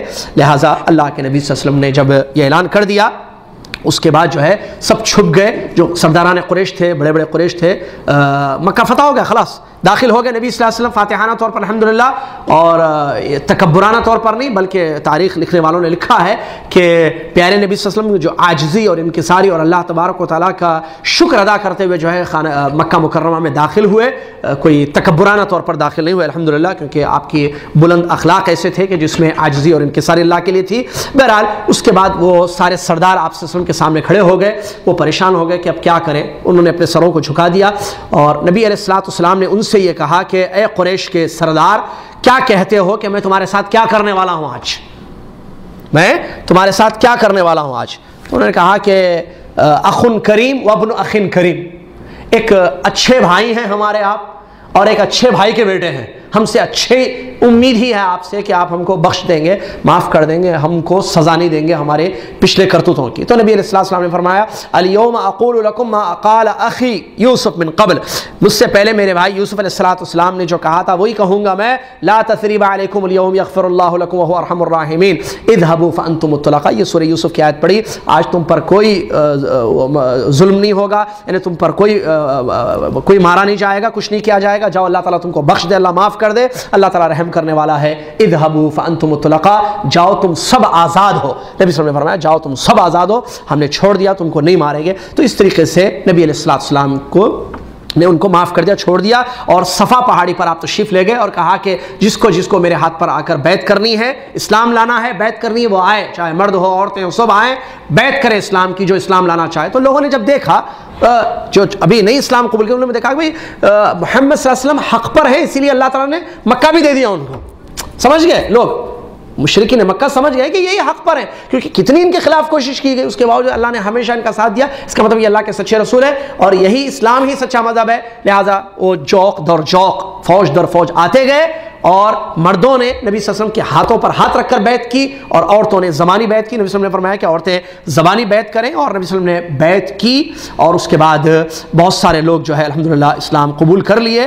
اور ایک بڑی اور بیعت کرنے والوں میں جیسا کہ خاص طور سے ذکر کیا گیا ابو سفیان کی بیوی ہند بھی تھی جو پردہ چھپا کر آئی تھی اور آ کر بیعت کی، کیونکہ حمزہ کا واقعہ ہم نے بتایا تھا. تو نبی صلی اللہ علیہ وسلم جو ہے سخت ناراض تھے ہند سے، تو یہ معلوم تھا ہند کو، تو انہوں نے بھی جو ہے بیعت کیا رضی اللہ عنہا نے، لیکن وہ اپنے آپ کو چھپا کر آئیں اور آ کر انہوں نے بھی بیعت کر دیا. تو نبی صلی اللہ علیہ وسلم کو جب پتہ چلا کہ ہند بھی بیعت کر چکی ہے تو نبی صلی اللہ علیہ وسلم نے کہا کہ ان کو بھی معاف کر دیا جائے، ان کو بھی چھوڑ دیا جائے. چلے نہیں بلکہ عفواً جن لوگوں کو چھوڑنے کا، جن لوگوں کا خون بہانے کا حکم دیا تھا نبی صلی اللہ علیہ وسلم نے 15 لوگوں کا، اس میں ہند بھی تھی. نبی صلی اللہ علیہ وسلم نے جو کہا نا 15 لوگ اگر پکڑو تو ان کو چھوڑنا نہیں، باقی لوگوں کو جو نہیں لڑے گا اس کو چھوڑ دینا، لیکن ان 15 لوگوں کو یہ چھپ جائیں تب بھی پکڑ کے مارنا، خانہ کعبہ کو لٹک جائیں تب بھی پکڑ کے ان کو مارنا. ان میں ہند بھی تھی، ٹھیک ہے، ان کو معلوم تھا، لیکن یہ چھپ کر آئیں. بہرحال انہوں نے اسلام قبول کر لیا. تو نبی صلی اللہ علیہ وسلم کے ہاتھ پر نبی صلی اللہ علیہ وسلم کے ہاتھ پر ہاتھ پر ہاتھ رکھ کر نہیں، زبانی بیعت جیسے کہ عورتوں نے سب کی تھی انہوں نے بیعت کی. تو اس طریقے سے الحمدللہ یہ مکہ فتح ہو گیا. یہ تقریباً دن کا وقت تھا، تو ظہر کا وقت جب آیا تو نبی صلی اللہ علیہ وسلم نے حضرت بلال رضی اللہ عنہ کو حکم دیا کہ کعبہ کی پشت پر جا کر، یعنی خانہ کعبہ کے پاس کھڑے ہو کر، وہاں ایک ٹیلہ تھا اس پر کھڑے ہو کر جو ہے ظہر کی اذان دے دو اور نماز ہم قائم کرتے ہیں یہاں. تو چنانچہ بلال رضی اللہ عنہ نے اذان دی اور اس کے بعد نماز ہوئی الحمدللہ.